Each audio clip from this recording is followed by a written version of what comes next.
Hello, hello. Welcome to another Thursday. Chris will be here in just a moment.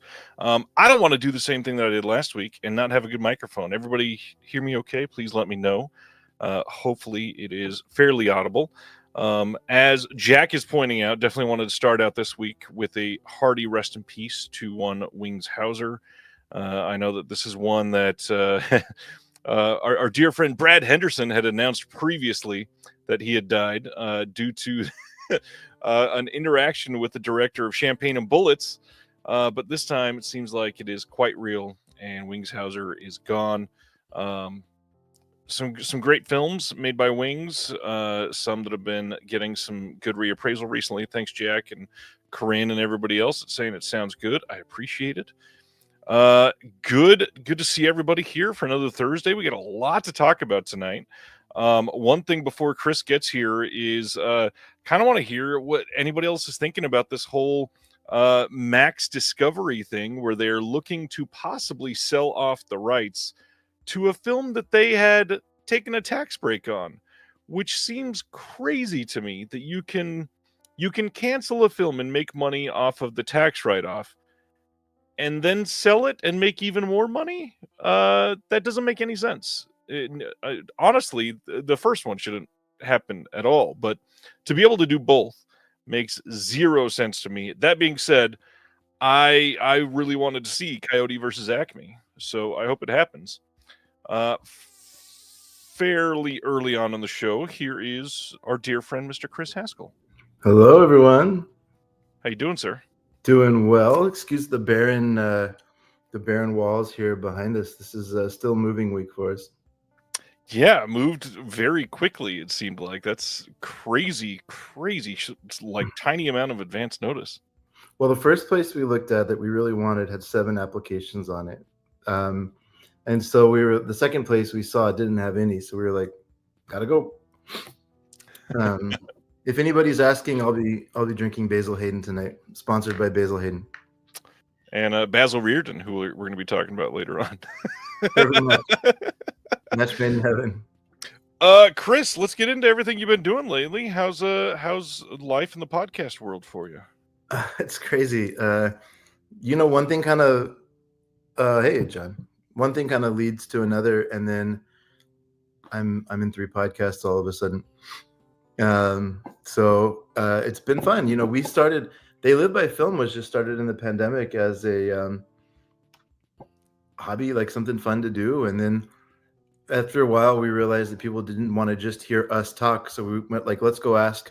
And Craig and Dennis were the first ones that said yes, which is, I'm still like so grateful for them because we were completely new.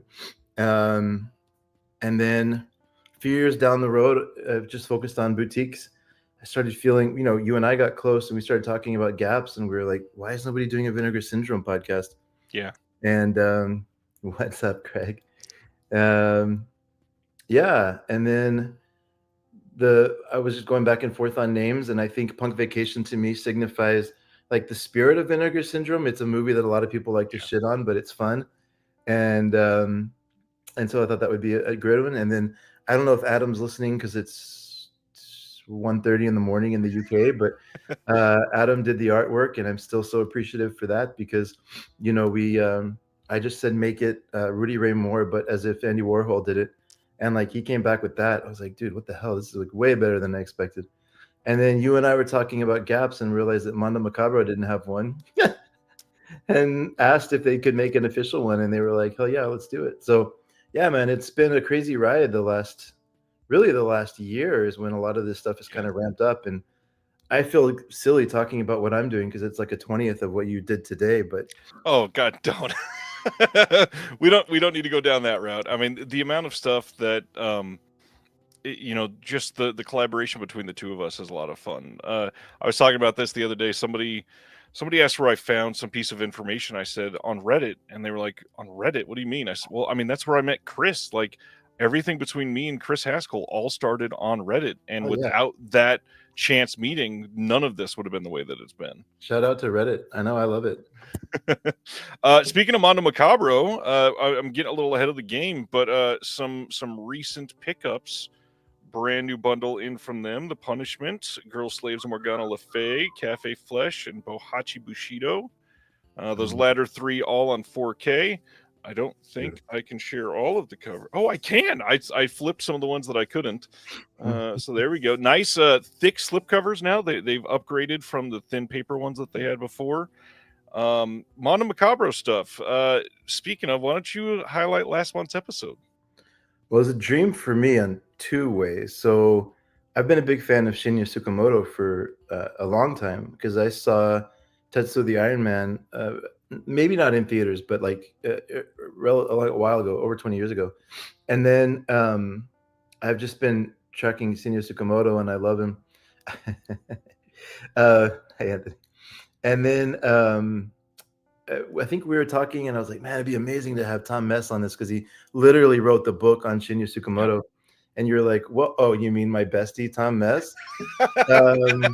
Yeah, like I could probably make an intro. And then you did.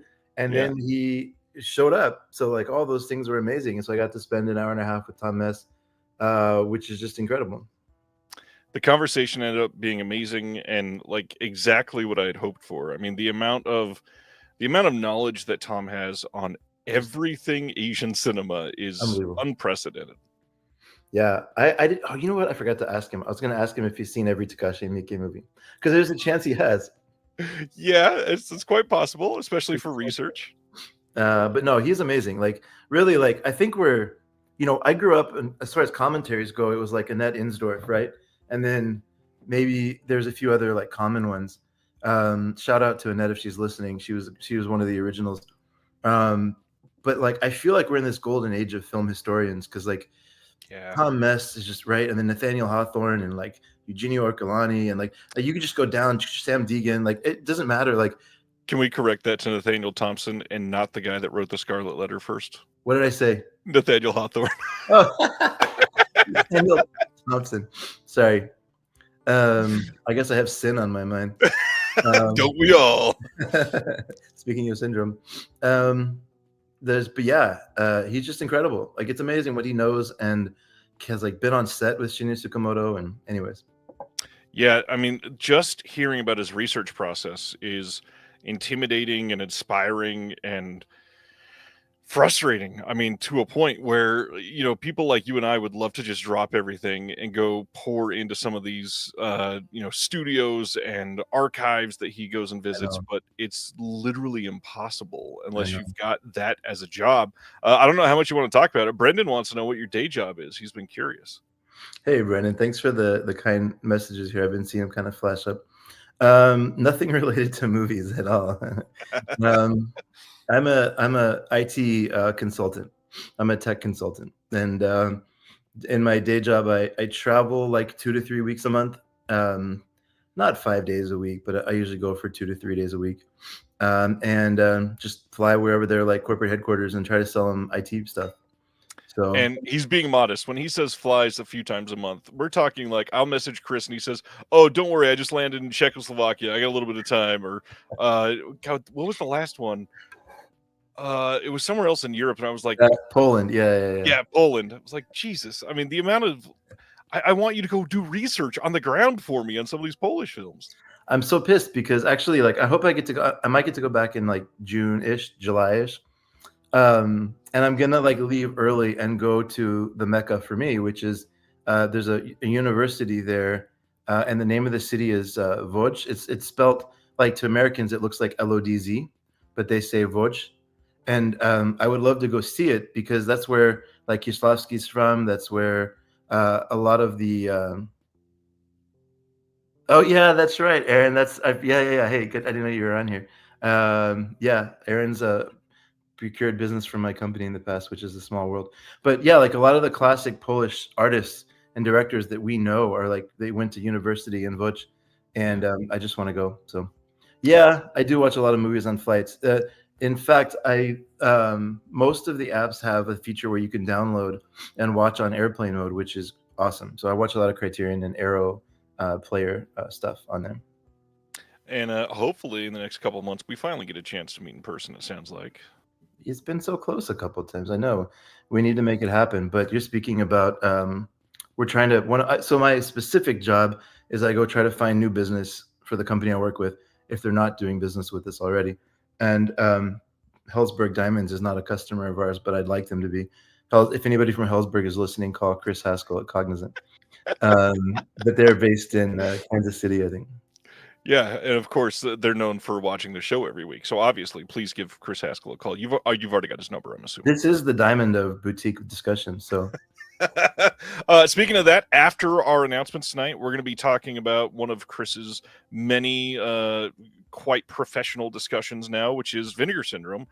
Considering how much Punk Vacation has taken off, and you've had most of the company on the show at this point, only a couple more to tick off there. But we are going to be discussing the differences between all the sub-labels for Vinegar Syndrome and then doing a personal ranking of them, which this is going to be fun, man. Yeah, I hope the comments are active. I know it's never a problem on your show, but like this is a very contentious topic. So, it is, especially for the VSAs, which started as one thing and now is 8 things. It's gone from VS Action to VS Asia, right? Primarily. Yeah. But like that's fine. Like I'm here for it. Like it's great. Punk Vacation just dropped a new episode. You want to highlight who was on that and what you covered? Yeah, that was a cool one. So I didn't realize that he had been on your show. I was all pumped, and I don't know how I missed it, first of all. But I was so pumped to have this exclusive with Ewan Kant from Arrow Video and now Vinegar Syndrome, this producer, and I was researching it, and I was like, God damn it, Ryan. How many times I've said that about you? It's all right. But yeah, Ewan is amazing, and he's like he's like the slasher person, and like he knows everything about slashers, and like he's so passionate about the releases he works on. Awesome. Yeah, like so it was a super fun conversation, and it did drop, and it's I think people want to hear about slashers because it's been like there's already been over 150 downloads in like 12 hours, so people or maybe 24 hours at this point. But anyways, it's like it's really like fast, and it's getting a lot of early listens, so I hope that continues because he's awesome. You can tell he's just like pure passionate, like he loves this stuff, so that's really fun. Yeah, he when I had him on, I think he spent like, I don't know, 5 minutes talking about the Umbrella release of The Houseboat of Horror, which most people are like, that is one of the worst piles of trash ever. And he's just wanting to discuss it to no end because it's so fun for him. I love the way he knows so much about a lot of these. Like Fatal Games is one that he had a big hand in. Back at Arrow, some of the cheesy slashers that he worked on that were like lifelong dreams of his that he's been watching for decades. It's so cool. Yeah. And Mother's Day is a trauma film that takes place in the UK. So like, you got to do that. And recently it was Iced, Blood Tracks, and then Ghost Dance. Or there's 3 like recent ones. But yeah, it's just pure like raw passion when he talks about it. So it's cool. I'm excited for people to hear it. Who has been on the podcast, you would say maybe one of the more exciting episodes or interesting pieces that people should listen to as a first episode? Oh, great question. So I like let me close Discord because I'm getting these little beeps now. I don't want it to show up. I don't want it to get too distracting for everybody. Okay, so there's a couple that immediately come to mind.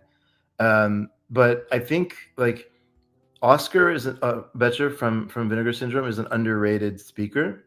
Like he's he has kind of a reputation because of his videos of being like sort of silly and like chaotic energy, but he's really well spoken and like extremely thoughtful. And we were talking for 10 minutes before we even started recording about his passion for like organizing things. Like he's very much a librarian at heart. So it's really, I think that interview, I was like so impressed with, like, I think it was my expectations of who he was going to be versus who he was is just like so cool. And there's a lot of depth to it. Curtis, I'll announce on April 1st, I'm getting Curtis Spieler back. He's coming back. It was the very first one, so I'm a little partial to it. But I also just think he's awesome. Yeah, thank you, Dustin. But yeah, like I think I haven't had a guest now yet that I'm disappointed in. Heather is pure id, right? Like she's amazing. Like she's really. I love the Heather Drain one, and I don't know if Eli listens to this, but if you are listening, Eli, he did an amazing job. He messaged me and asked if he could speak whenever I cover hardcore titles. And I was like, yeah, I mean, sure, why not? Like, I never heard him talk before. He's like, I have a background doing podcasting before. So I kind of like I mean, I don't know, we're a new podcast, like why not, right? But he was awesome. Like I'll probably have him back on somewhat regularly. Oh, and then how can I like my heart is, you know, kind of tied to Italian cinema. So the conversation I had with Eugenio Ercolani, I just like that guy is just amazing. Like he lived the history. Like he knows it by living it, not only from books. And so the way he talks about Italian cinema is just very close to my heart. And he's awesome. For anybody that's not listened to the Eugenio stuff with Chris or on my channel, it is insane how many times that he can say, "Oh yeah, my dad was on that set doing X," or there was a couple times I mentioned a film and he goes, "Oh yeah, my mom dated the director of that," or something genuine, and he's just got family history with it, and it is so much more meaningful when he gets, I don't like, some exclusive interview with somebody that's been in the hills in Italy for 40 years without being talked to, and he's like, for the first time since 1978, and it's true. It's literally just him making connections and getting people out to speak. And you can tell he's proud of it too, which is like kind of adorable, but he should be. Like it's amazing the stuff he gets. No, Eugenio is he's a good one. You happen to have any pickups near you want to share or talk about? Yeah, unfortunately not. Sorry. But for the pickup section, I'll say something slightly embarrassing since it's just you and I. So we decided to be eco-friendly, by the way. Super down on cardboard boxes, buying them, taping them up, undoing them, and then throwing them away. I was like, that's gonna drive me crazy. So they have these companies now that will like bring plastic bins to your home, let you move with them, and then pick them up at your new place. And I mean, you know, everybody has a different budget, but to get 50 bins was only like $240 for 2 weeks. So it was like a no-brainer, no cardboard. Yeah. We're putting movies in bins. And I just looked at my stuff and I was like, okay, I probably take like about 15, 20 bins, I guess. Dude, it's like 38 bins of movies. I was like, what the hell is my problem? Like, this is like, you know, it's like that moment where you have an awakening that you're a hoarder or something. And I was just like, dude, anyways, I don't think I'm a hoarder. But I love that you come to that realization, being eco-friendly, just staring at all of your plastic and cardboard. I know. I better not throw it away. I guess we'll see in a million years it'll decompose naturally, right? Yeah, we'll check that out. We'll still be here, of course. I showed Mondo stuff, but wanted to shout out a couple others. I had this stuck with the pre-order for the next title that I'm going to talk about. But speaking of Jared from Mondo, their last title, I Want to Get Even. This is a Neon Eagle title. Can't wait to see that one. The one that held it up is the Blue Underground 4K release of Venom. Literally just got this in. Excited to see that. And then I got suckered in on something. This went on sale, and I wasn't going to get it because I had the old Blu-ray, but this is my favorite in the franchise. So I really wanted to check out the 4K of the Evil Dead remake. And then Scream Factory came out later and said, well, let's just do a steelbook with some pretty dang decent art compared to what they normally do. And I was excited for that. So I got this on sale. Figured, why not? What are the special features like on a Scream Factory DVD of the Evil Dead remake? On the DVD or of this? On the 4K. Of this, it's a lot of the stuff that they had before. They've got an audio commentary with Jane Levy, Lou Taylor Pucci, and Jessica Lucas. Fede Alvarez and the writer is on there as well. They've got a directing featurette, Evil Dead reboot featurette, a couple other short featurettes. Nothing super exciting. None of Fede's early short films? Nope, none of Fede's early short films, which I believe wasn't like his first short film was what got him discovered to. Oh yeah, is he the guy that only has like one or something? Like it was a quick progression into movie making, right? So, either that or he had like two, like we say short films, but I think the first two were like micros. They're like 2 or 3 minutes, and then he made one that got notoriety and attention, and they went, "Oh, you can come be a real director." Shout out to Sam Raimi if he's listening, for taking a chance on people. I love what he's doing with the franchise. Hell yeah. Let's talk about recent watches then. Obviously, you're watching a lot on planes. What have you been checking out recently? So the big stuff that I've been watching is related to Vinegar Syndrome. as you might imagine. And I think like I have to, if I can only talk about one thing, although you didn't ask me to do that, I have to say like if there's a movie that's a must buy from the recent like releases, let's say the last 3 or 4 months, The Carpenter is an absolute must buy. Like I would love to hear from anybody that hates that movie because that movie is fucking awesome. Like I think Wings Hauser, like it's especially relevant today because I think he passed away today. Mention that right before you came on. He actually passed away about 5 days ago, but they kept it private until this Okay. late last night. Huge, terrible news for the industry. What a legend, and he's somebody that I always feel like really is one of these guys that really like he goes for it in the roles. Oh yeah, And The Carpenter is such a great example of that because the premise is so weird. Like, yeah. So, but I love The Carpenter so much. Luckily, there's been no snakes on these planes when I've been driving or when I've been flying. I will say that people are more nervous about planes crashing. I hear about it. I was talking to somebody on the plane recently, and they were like, "Hope this doesn't crash." And then somebody was flying for one of my coworkers, and they were like, "Hope I make it." I'm like, "Yo, chill." Um, I don't want to start assuming that every plane's gonna fall down. But The Carpenter is an amazing movie, and I think everybody should see it. If anybody has even a slight interest in surrealism, The Mansion of Madness that just came out is a must watch. Have you seen it? I have, but it's been such a long time because it's an old, relevant to you being here. It's an old Mondo Macabro DVD. Yeah, that's right, of course. Also, how have you seen?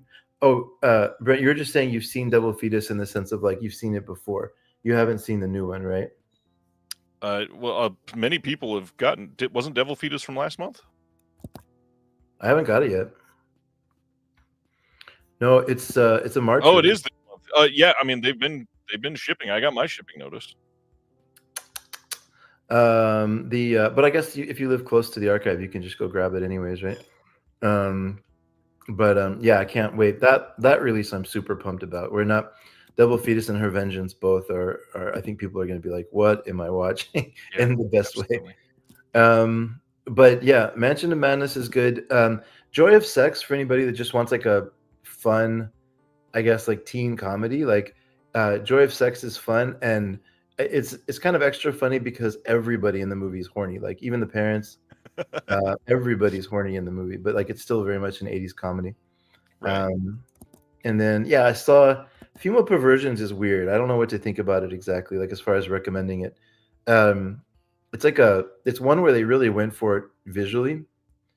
And you see a whole bunch of Tilda Swintons. She's naked pretty much the whole movie.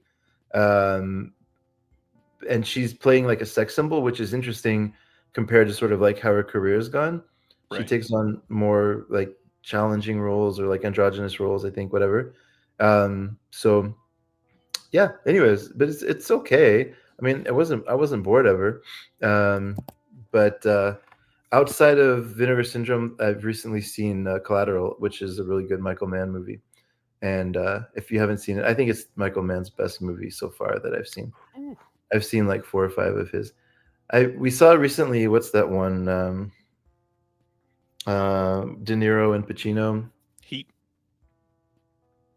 Heat. It was okay. It's pretty good.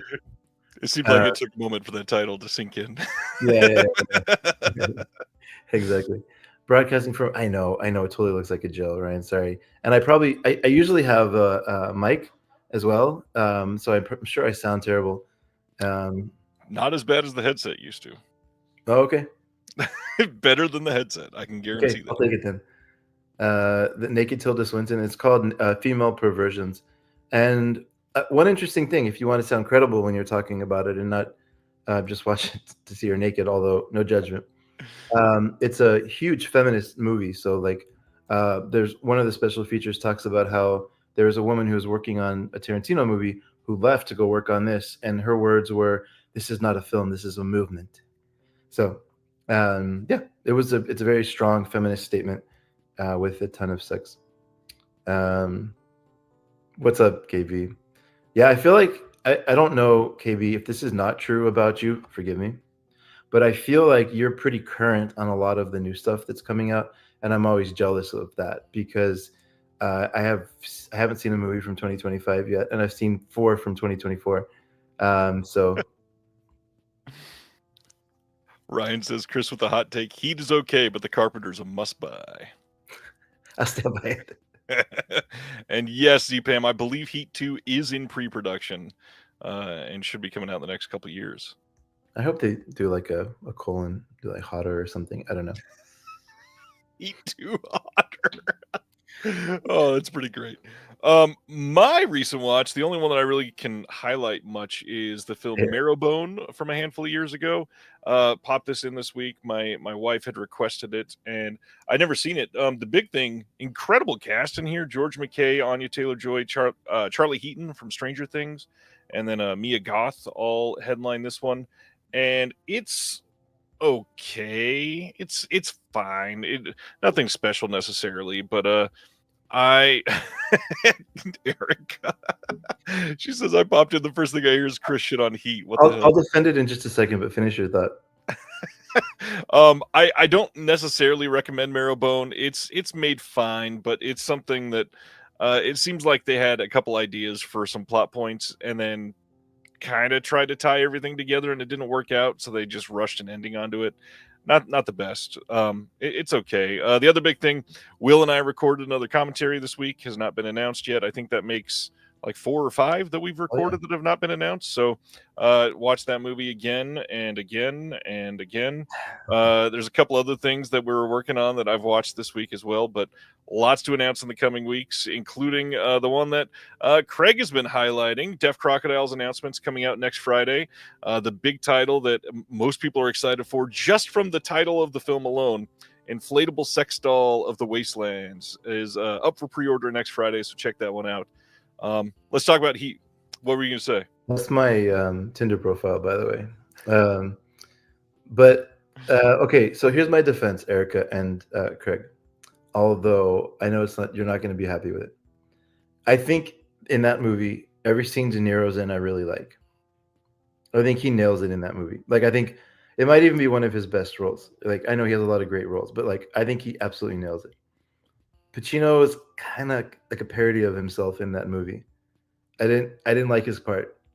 Every part he was in, I was like, okay, I mean, come on, you're just doing like a Pacino thing, but like not in a way that really like connected me to him. And he was a bit over dramatic and kind of overacting, I think. And it was one of the first times I was like, is Pacino not a good actor? Then I went back and I looked at his filmography and I was like, no, he's a great actor. But this one just didn't do it for me.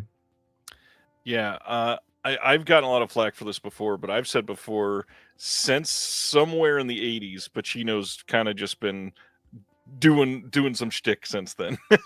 Yeah. He's got moments of brilliance in there, but man, a lot of it, I cannot understand how far over the top he got.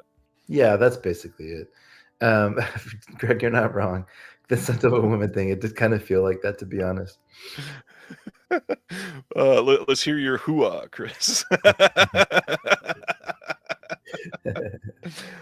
You mentioned Curtis coming up on Punk Vacation. Anything exciting for They Live by Film before we get into announcements? Fair enough, Eric. So let's see, what can I announce? Well, Eugenio's coming on, so we're gonna record in early April, and he's apparently he didn't tell me the titles, but he's on a couple of the stuff that's coming out in April, and so we're gonna talk about it on They Live by Film, just to be able to go deeper and to go broader than just the Vinegar Syndrome stuff. Nice. So he's coming on, and then but no, not too much. I mean, okay, I'll tease this.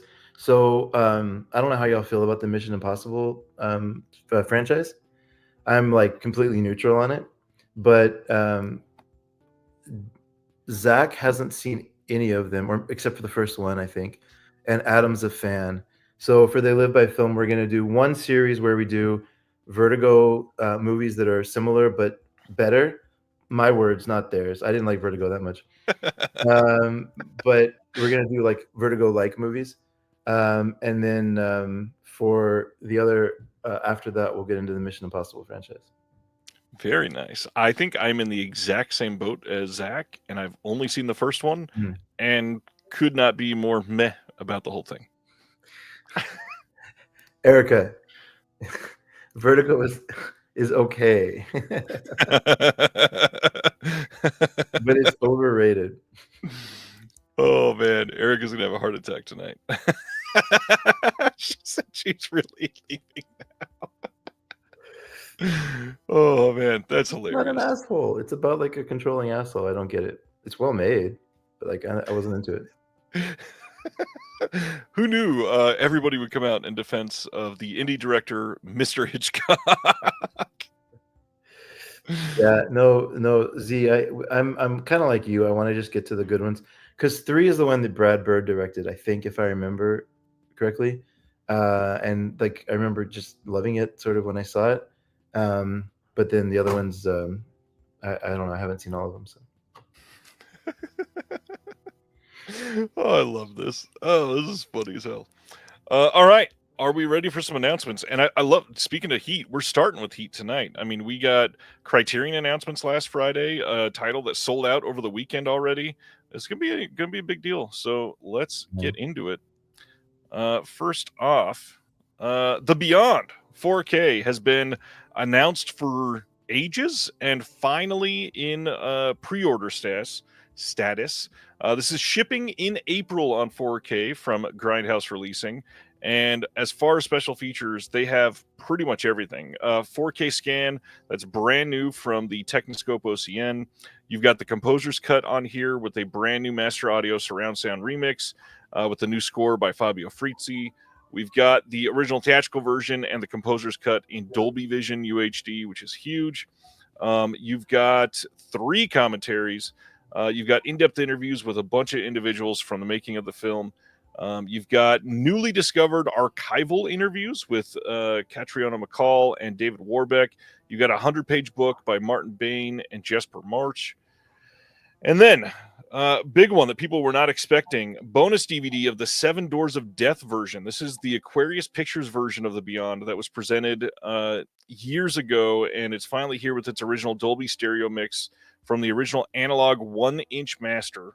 And you got the bonus CD of the new Composer's Cut soundtrack, D-boxed book of Ibon packaging, slipcover with beautiful new artwork by the poster artist Emmanuel Taglietti, and other surprises, of course. And the crazy thing is, you cannot purchase this. This was limited to 3,500 copies and sold out, I think, Sunday night. And there is an individual that does packing for Grindhouse Releasing that on Reddit, he is indicating that at the moment there is no standard edition in the pipeline. But there's no way that's true. I mean, it's a Fulci film in 4K that sold out in 3 days. Nobody is sitting on this and saying, let's not make more money. They did not have a limited license on this. They are putting out more of these guaranteed. Eventually, it will likely not have the packaging that this does, but it will have a slipcase and probably at least 4 of these discs, maybe 3. But it will have a lot. Don't worry, you will get a chance if you had to miss out on this. And plus, like, Grindhouse is kind of like, they know how to make money, right? Like, they're good at, they understand how to make money. Like, I would bet a paycheck on this that they're not gonna like just stop for whatever reason. They are the original FOMO masters. They will announce a limited edition that comes with a keychain and say, this is your last chance to get it. And as soon as that sells out, 60 days later, there's a standard edition that's in print for like 5.5 years after that, at least. And they all come in a slipcase. They all come with usually most of the bonus content, maybe missing a CD soundtrack. You will be fine. Yeah, but exciting that Beyond is on 4K. I mean, talk about a beautiful movie. So. Yeah, and I mean, not only exciting that it's on 4K, but it is from a company that is going to do really great work in 4K. Yeah. That's the big thing. The Beyond, what do you think about the Beyond compared to some of the other Fulci stuff? So, Ryan, don't worry. I love Fulci and I love the Beyond. How do I feel about it compared to other Fulci? I feel like this was the part of his career where he was kind of like in his prime. Like, there's this like like there's the chunk of his career that a lot of people, when they're getting into Fulci, like this is the era that they kind of they watch, Yeah, and it's amazing. Like I love it. I could watch this on repeat almost. Like this is my jam. it's special, that's for sure. And then, just after the Beyond got announced, we go straight into Criterion announcements, which is another huge month from them. Like, Yeah. I don't think I've seen a period of multiple months in a row where they've put out so many titles, even though kind of a lot of these are upgrades when you look at the grand scheme of things for what they've done, which nothing necessarily wrong with that. They're still giving a lot of new stuff and getting brand new HD and 4K upgrades. So that's a good thing. Yeah, this is one of my sentimental favorite movies of all time.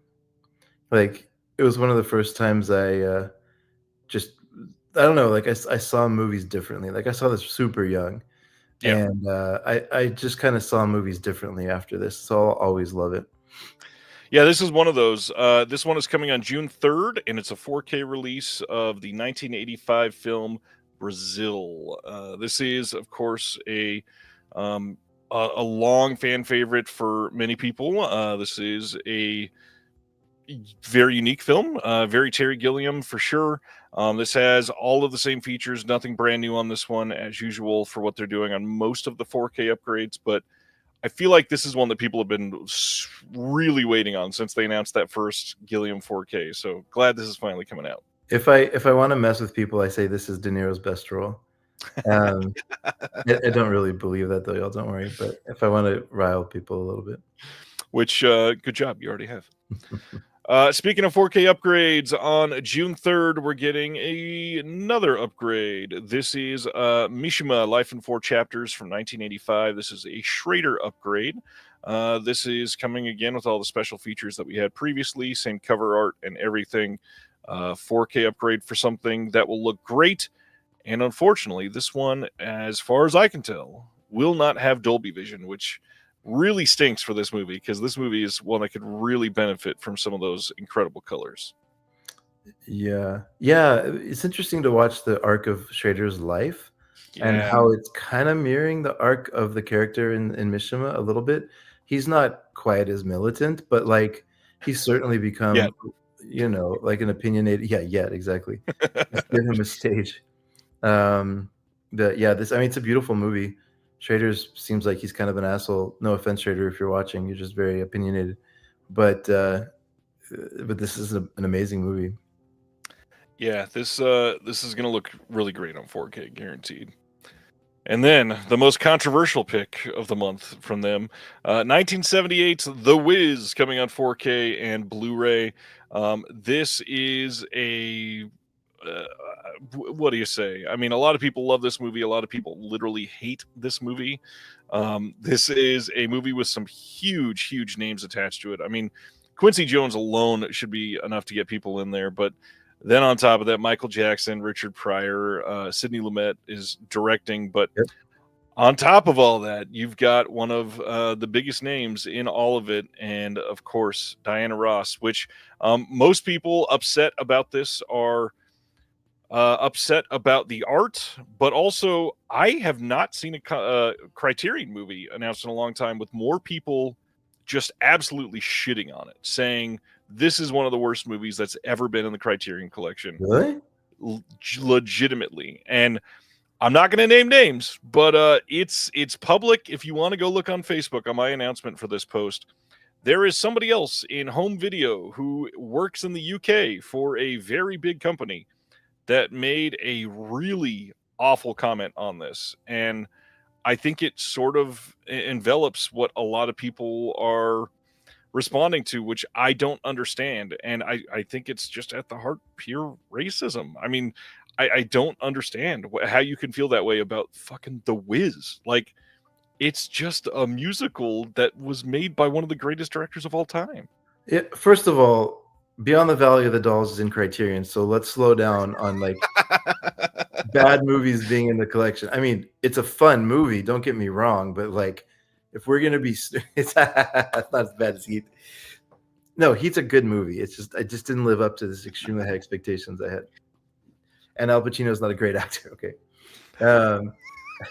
There's nothing controversial in what I'm saying. Okay. No, Jack, I'm not saying Beyond the Valley of the Dolls is bad.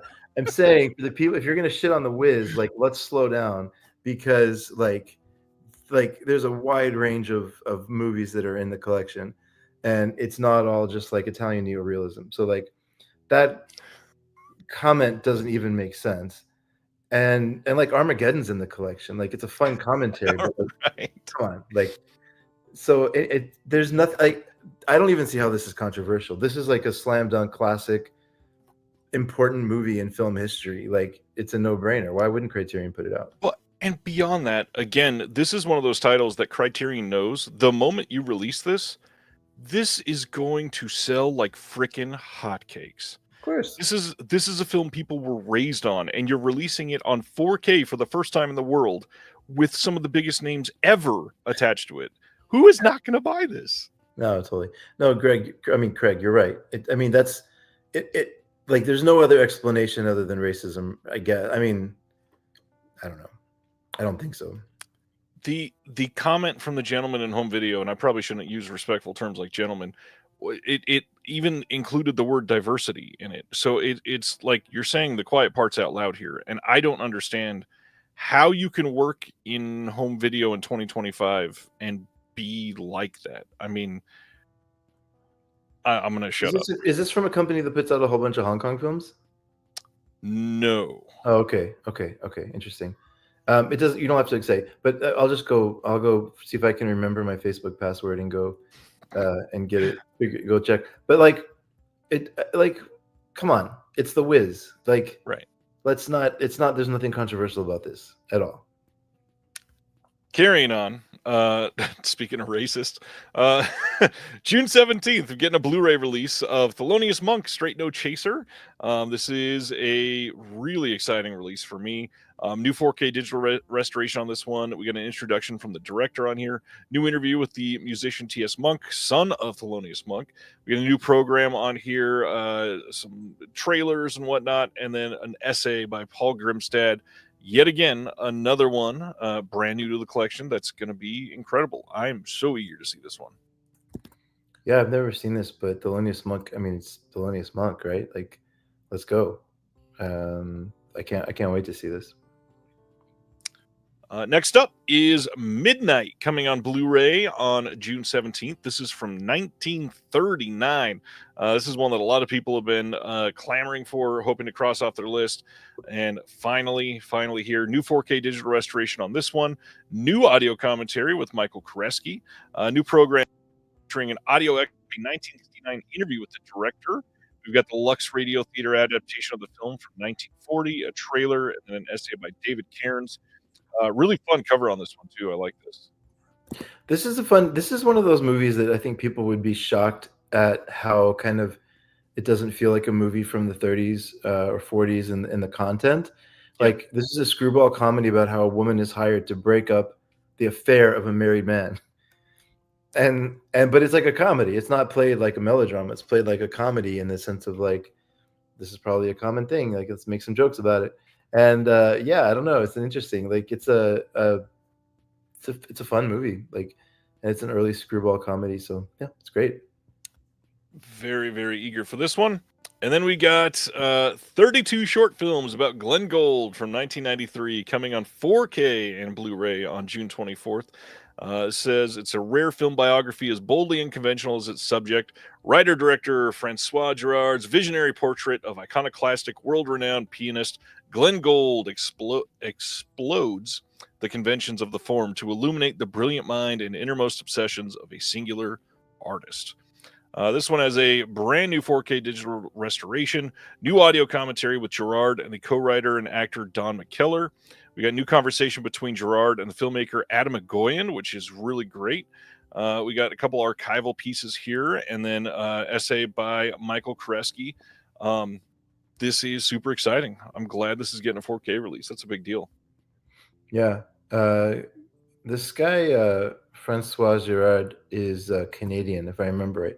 I think he's a French-Canadian guy. And I think he's the guy that did The Red Violin, which got some attention. He just seems somebody who's obsessed with music, because He's done a lot of like live shows as well. He's somebody that's very tied into the art scene, and not strictly a filmmaker is my point, I guess. And so it's always interesting to see, I think, people that aren't like hardcore, just like cinephiles that are, but they want to like make a movie, and they want to like tell the story of Glenn Gould in like this interesting way. Um, I don't know. Like I can't wait to see this. I haven't yet, but I can't wait to see it. Terry saying he saw this one in theaters, making me jealous. That's cool. And then the most exciting one for me this month, Sorcerer from Yeah, that's cool. 1977, getting a 4K and Blu-ray release from Criterion on June 24th. A lot of people unhappy with this cover art. I actually really enjoy this. I think this is a really fun modern take on the cover of the Jeep.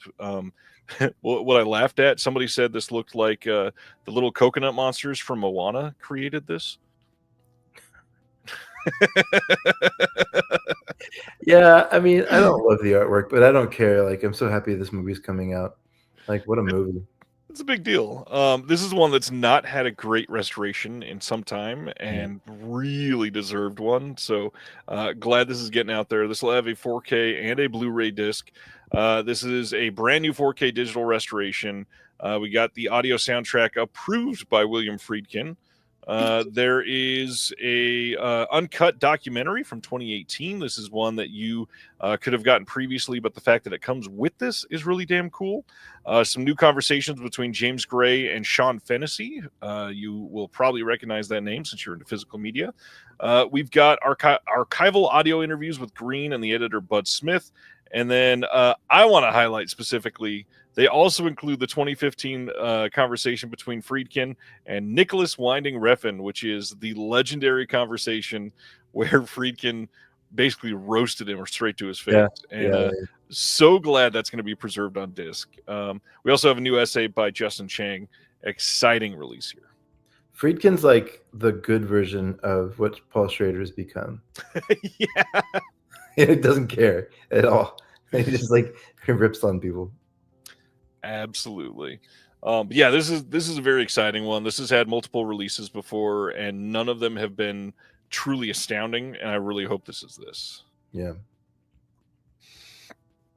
All right.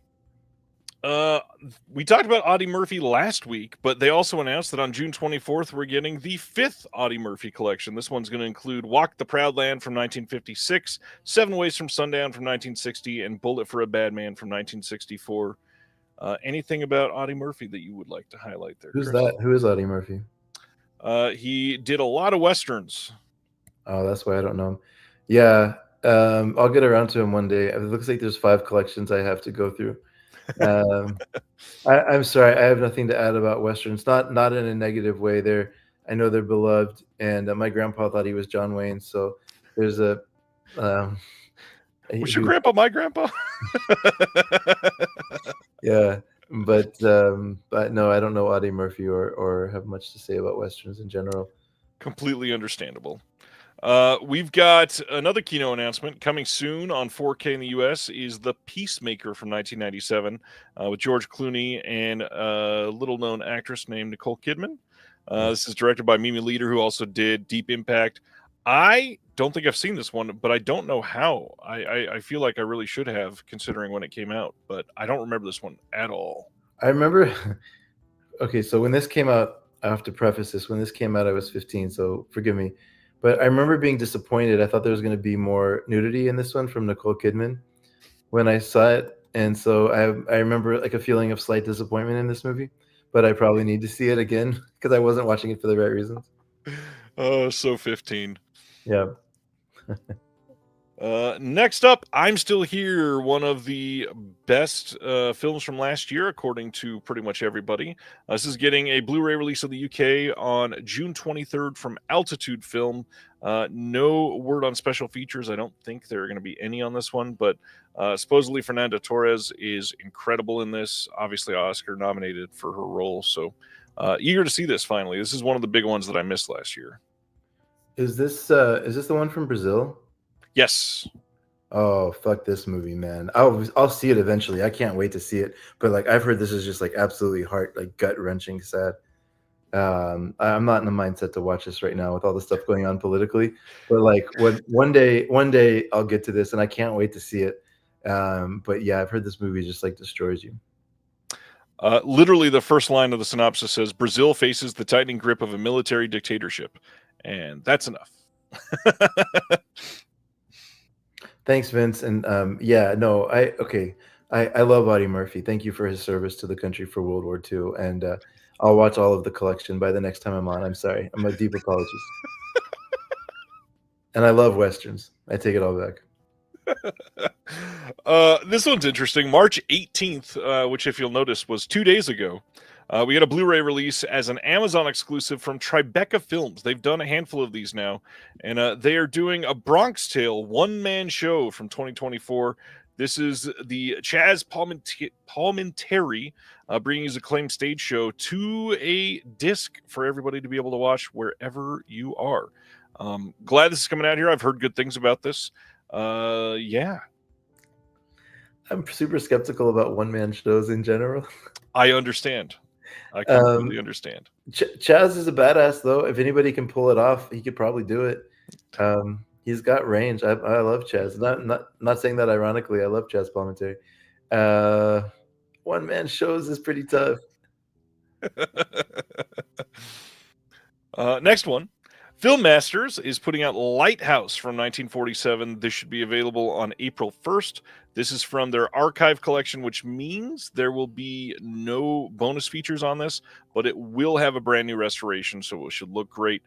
This is just one of those things where Film Masters is deeply dedicated to getting films out there on disc, and investing in the scan and restoration is what they can do for us, and it will be priced accordingly. So that's a good thing. Film Masters just pretty incredible work. Oh yeah. I'm just on the Wikipedia page trying to see if there's something I can latch onto to be interested in this movie. Nothing's coming to mind, but maybe if it's like a World War II veteran that's like a decorated something, I'll see it and I'll be super proud of it, and I'll be happy to see it. Man, we got you to fold quick. No, I love Audie Murphy.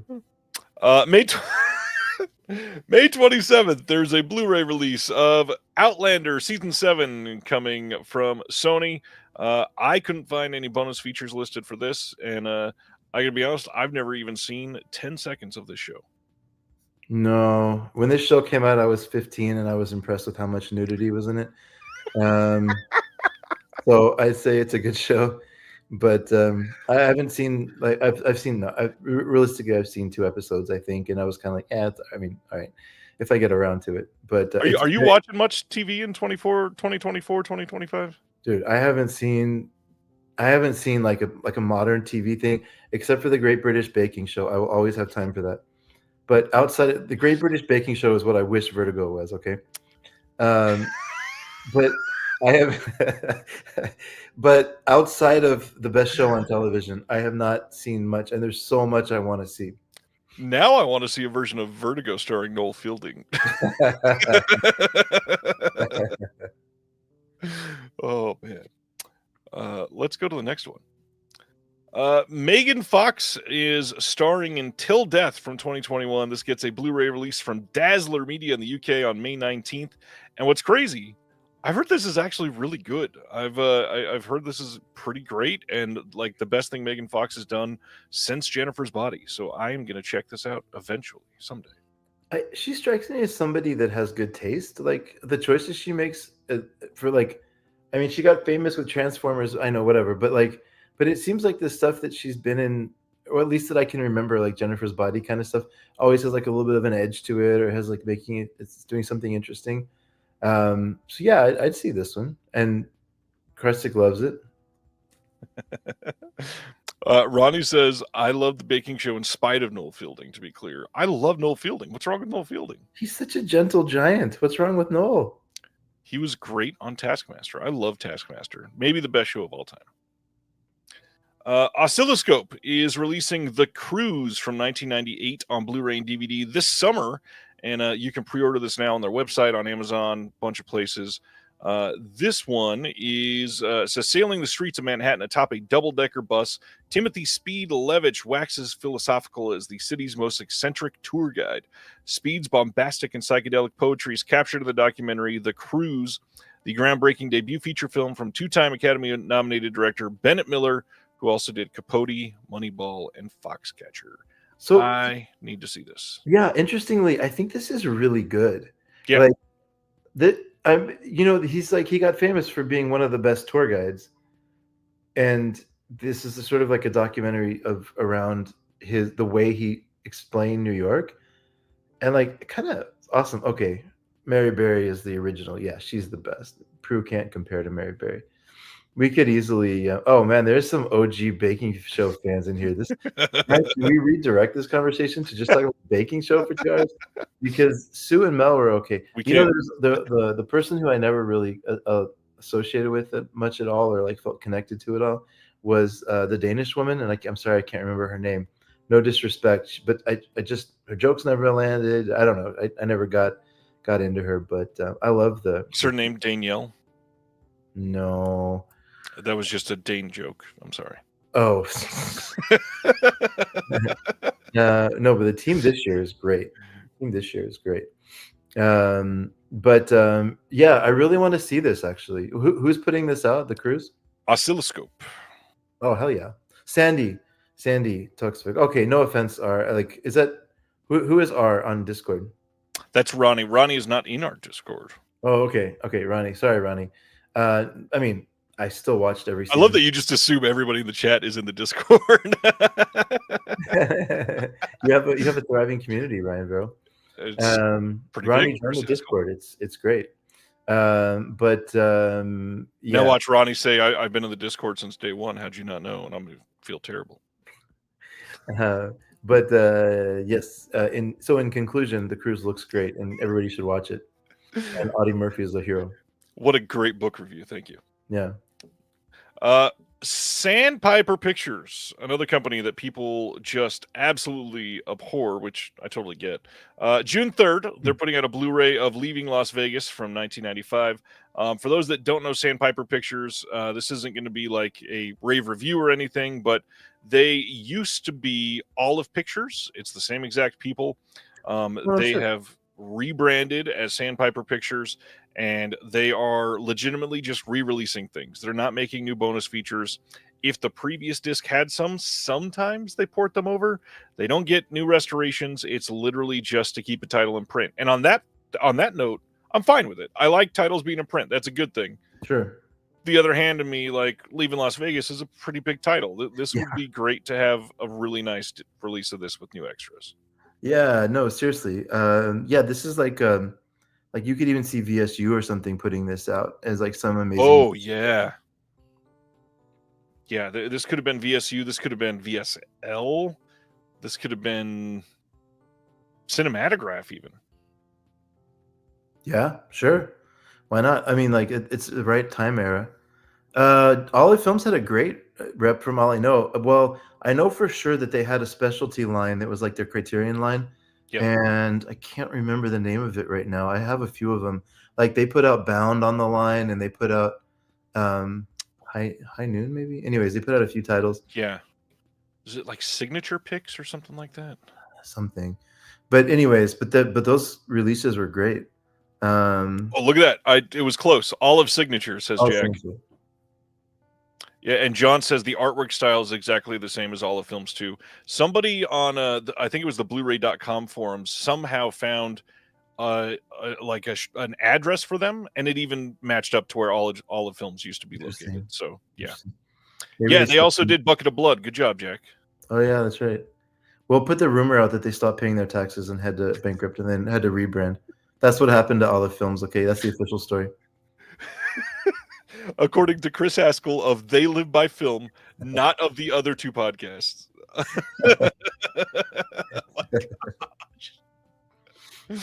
Oh man, somebody from Sandpipers right now just commenting, and it's going to come in and be like 30 lines long. The next one from them is A Midsummer Night's Dream from 1968. This is big one in home. David Warner, Diana Rigg, Helen Mirren title. Another one, just a re-release. Yeah, I know a lot of people love Shakespeare stuff, and this probably would sell very well in a fancy release, but you'll be able to get it for $24.95 for the next 5 years. You know, Craig brings up something I want to circle back to at the end of the discussion when we talk about maybe if we could squeeze it in. Because, Craig, I think there's an interesting thing that's happening where this is just my opinion. Like, if you put out a standard edition now, you're like the devil. But, like, because of companies like Deaf Crocodile that are spoiling people with like amazing releases, right? And Vinegar Syndrome. I'm just saying you first because you're the best, right? But like all these companies are coming out with these like unbelievable editions of these movies. So if a standard edition comes out, I think people are like, pfft. But you know, like I don't know. There's room for that too. I think, right? So it's like a Well, what's interesting is there is room for that, but like Mill Creek, we're talking about maybe like 7 or 8 good Mill Creek releases a year right now, and they used to do like 5 a month, and they were that company for a long time. oh yeah. Olive was gone, and now back as Sandpiper, and there's been a handful of others, but to do a re-release is important. These titles, contractually, most contracts are only 5 years. A title like Malice, starring Alec Baldwin and Nicole Kidman and Bill Pullman, deserves to be on disc and available, but is it likely to get a huge release or a 4K restoration and a 100-page perfect bound book? Probably not. No, who would do it? It's not a Severin title. No. So no, I agree. Yeah, like these movies like this are kind of in a weird spot, right? Yeah. So this is the next one, like we just mentioned, Malice from 1993. It's a Hitchcockian thriller, so Chris is going to hate it, but the cast is great. I had to. I'm sorry. It's okay. I won't correct it. The next one is Rush, coming on the same date, June 3rd, 1991, with Jason Patrick and Jennifer Jason Leigh. Jennifer Jason Leigh is credible in everything she touches. Speaking of war heroes, this is about an undercover cop, and he was a seasoned veteran, and supposedly this is very depressing. I've never been able to see Rush, but I need to see it. No, this one, for some reason, I know this is going to sound like a batshit crazy thing to say, but there's a movie called They Live by Horses. They shoot horses. They shoot horses, don't they? And Rush, in my mind, are a similar amount of like sad. I'm not saying they're the same movie, like by any means, but like they're these sort of like depressing movies that are both supposed to be excellent. Yeah, like Paul, like there's. I mean, Rush is supposed to be amazing. I will see it eventually, but like I kind of have to be in a mood for it because it's just like I don't know. Like I can't. These ones that are just like long, heavy. Yep. Like I can't do that all the time. ZPAM is asking, I don't think Olive put out Leaving Las Vegas before, though, did they? I thought it was just MGM. You're right. We are not saying they're only re-releasing Olive Pictures titles, because they've put out titles that Scream Factory's put out. They've put titles that anybody will. It's just a matter of they've rebranded, and now they're only selling titles that already have had an HD release, and they're not putting any money into special features or restorations at all. The imprint edition of Rush is great for anyone after the movie. It's in the neo-noir #1. Brilliant film. Dustin loved They Live by Horses. Sorry. Accidental self-promotion. And ZPAM says, seems like they're doing a bunch of MGM stuff. They are. A lot of boutiques don't really love working with the MGM. MGM is very, very restrictive about everything. I mean, they require certain things to never be in visual essays. They are very particular about restorations and all that stuff. It says it sounds like Kino Leftovers. Honestly, that's probably a decent shout there. It's titles that everybody's passed over, and they went, well, these are out of print. I bet they'll sell okay. We have Fun City editions at home.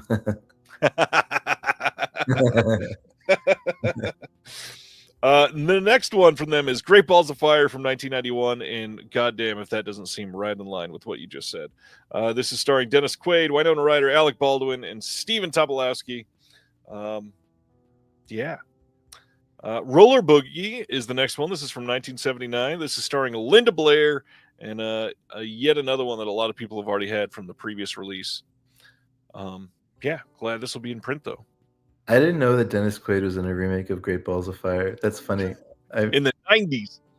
That's super interesting. Is the girl, is his love interest like 12 or whatever? Oh, God. I'm not sure. I've not seen it, but yes, probably. Then they also got Life Stinks, the 1991 Mel Brooks film. Yeah. Life Stinks. This is how are they getting Mel Brooks movies? I thought all of his had physical releases already. Jack, I'll do the Sandpaper podcast if you'll come on, join me. It will be 2 episodes. The first one will be normal, very long, and the second one will just be copying it. We're going to talk about Sandpiper again in just a minute, but Curzon, a label that you and I have discussed quite a lot, they're putting out a 4K of Orlando from 1992 on June 2nd over in the UK. Yes, this has been on 4K for a while in the Sony Columbia, or not Sony Columbia, the Sony Classics. Sony Pictures Classics. Sony Pictures Classics, that's the title, box set, but it's not been released outside of that. So now, if you just wanted Orlando, which arguably many have said Orlando is the best Sony Pictures Classics title literally ever, now you can get just this one. Legitimately, that's like a lot of people's favorite. Okay. I mean, they just have they have an incredible catalog. That's the fate. Do. Like, I mean, I don't know. It's hard to say. Number 2, by the way. I'll stop at 2. And everybody's saying she's 13 and his cousin. Let's move on. It's a terrible joke about the Jerry Lee Lewis or whatever his name was, Jerry Lewis or whatever. Yep. And like his marrying his 13-year-old cousin. I don't want to put too much attention to it. Don't. So on April 29th, Sony is releasing Paddington in Peru on Blu-ray. This was released in the UK on 4K for anybody that is one of the 4K or die people. The hard part is the Paddington films are not from the same studio in the US, which means you're never going to get a box set. But in the UK, there is a 3-pack of all 3 on 4K. What happened? Because the second Paddington movie is legitimately a great movie. Yep. Like, not like I watched it because of the memes, but I was like blown away. Like, it's an amazing movie, but this movie, everybody hates it. Like, universally hates it. I've not heard that. I will say I've not heard anybody say they hate it. Really? Yeah. Because okay, maybe the Vinegar Syndrome Discord is a little harsher than the regular. I get all of my movie. Don't say. In Discord. Oh, that's why you're so off tonight. But yeah, like everybody in that very selective group universally hated it and called it a piece of shit and stuff. It is a pretty selective group. But so Paddington Peru is good. I mean, I've not seen it. I've heard it's okay. I've heard it's lesser than the first 2, which are known as masterpieces, essentially. But that is so good. Okay, Paddington 2 is just... Yeah, no, Aaron, I thought that was kind of the issue. Like, how do you compete with Paddington 2? But like, okay, Ronnie, that's good to know. All right, fine. I'll check it out. Because like, I love... Like, the second one was amazing. Anyways, we can go on. David Lean. We can talk about Paddington all night. I can David Lean on you for that. That was a terrible pun too. Imprint announced these last week, and somehow I thought I posted these on Friday. I just didn't, and only posted it just a couple days ago. David Lean is getting a box set from Imprint on May 28th. This is David Lean Volume 1, so they got at least another box set coming from him. This is all Blu-ray and releasing in Australia, and in this we have from 1942 to 1948, In Which We Serve, This Happy Breed, Blithe Spirit, Brief Encounter, Great Expectations, and Oliver Twist. It's going to come in one of their signature hard box releases, and they've got a whole bunch of new extras on the titles. They've got, it's Imprint, so they're putting money into contextual extras. They're going to be great. New interviews on pretty much all of these, I believe. New documentary on the works of David Lean, Part 1. Part 2 will come in the next box set that they do on him, which is really exciting. Yeah, great stuff. I mean, this sounds incredible. Don't sleep on Oliver Twist. If you have even the slightest interest in surrealism, I'll say it for the second time tonight. Oliver Twist is amazing. And Great Expectations also, like his adaptations of who was that? Was that Dickens? Yep. Charles Dickens, right? Yeah. He like I don't think it would ever be possible to capture the spirit of those books the way that he does, but also like brings them to life in a very exciting way. Like you didn't like them? No, I'm not saying that. I was going to argue that Muppets Christmas Carol did it better, but anyways. Oh, well, no. Christmas Carol, there's no competition. It's the Muppets. Yeah. No, I'm with you on that. But for these two, like Great Expectations is a tough book to put into a film because there's a lot of dialogue and it's one of those books that your teachers like torture you with. You have to read it in school and stuff. But it made me appreciate the story. He nails it, and then Oliver Twist is even better. Good stuff. And Yeah. if that's not enough for you, as far as box sets, they're also doing the Laurence Olivier Shakespeare trilogy from 1944 to 55. So this will have Henry V, Hamlet, and Richard III.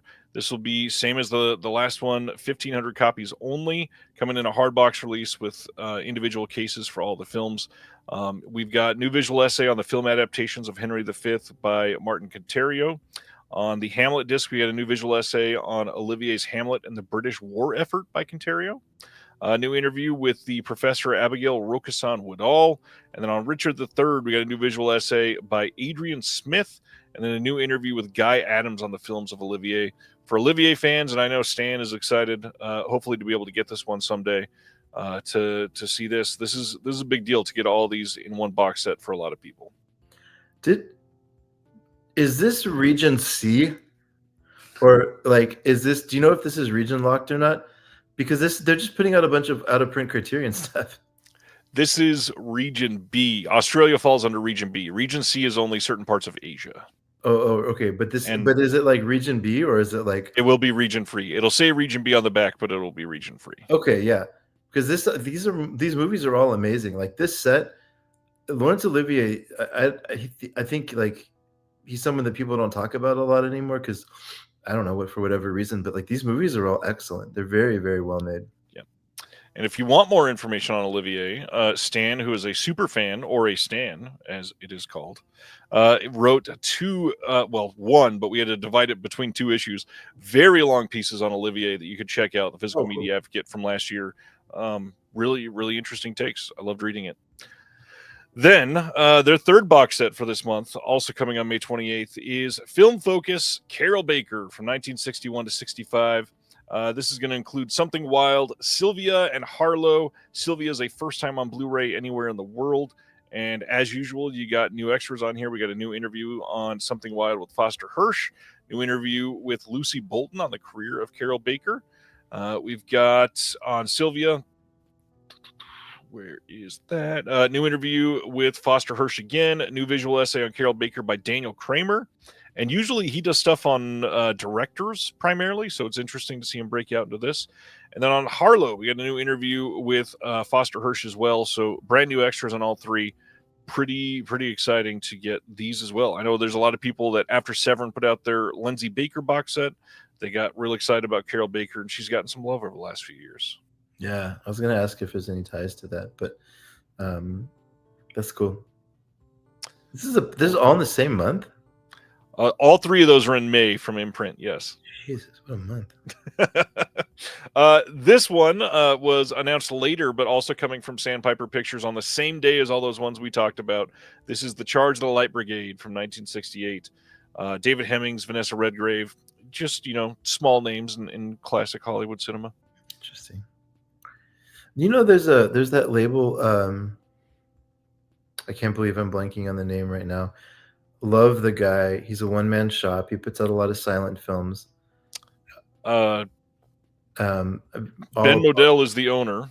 No, not that one. Oh, not that one. Not Undercrank, but he's on the left coast, and he put out the Jacques the Duvivier set, and he puts out a lot of what's his anyways, they also have a line that they tried out for a while because they were putting like $40-$50 releases out. And Flicker Alley, thank you. and they also put out a line of like lesser features and sort of like a a quicker like a less put together package, for $20, $25. I wonder how that's doing, by the way. That Sandpaper kind of is making me think of them. Interesting. I mean, Flickr Alley is doing a lot more work than Sandpaper, I will say. Maybe it's not fair to compare, yeah. But I know they were just, it's kind of like Janus Contemporaries is another one. Like there's some of this that they're, Eclipse was doing it on DVD, right? They are like, there is somewhat of a history. I'm trying to give the people from Olive some love if possible. Like there is some history of like physical media companies doing this kind of thing, I guess, right? Not Flickr Alley though. I will say Flickr Alley has always been really great on the restorations and the extras. True. Kino on May 27th is releasing a lot of stuff. This first one, and most of them actually we had already heard about previously, but we got some extras. No.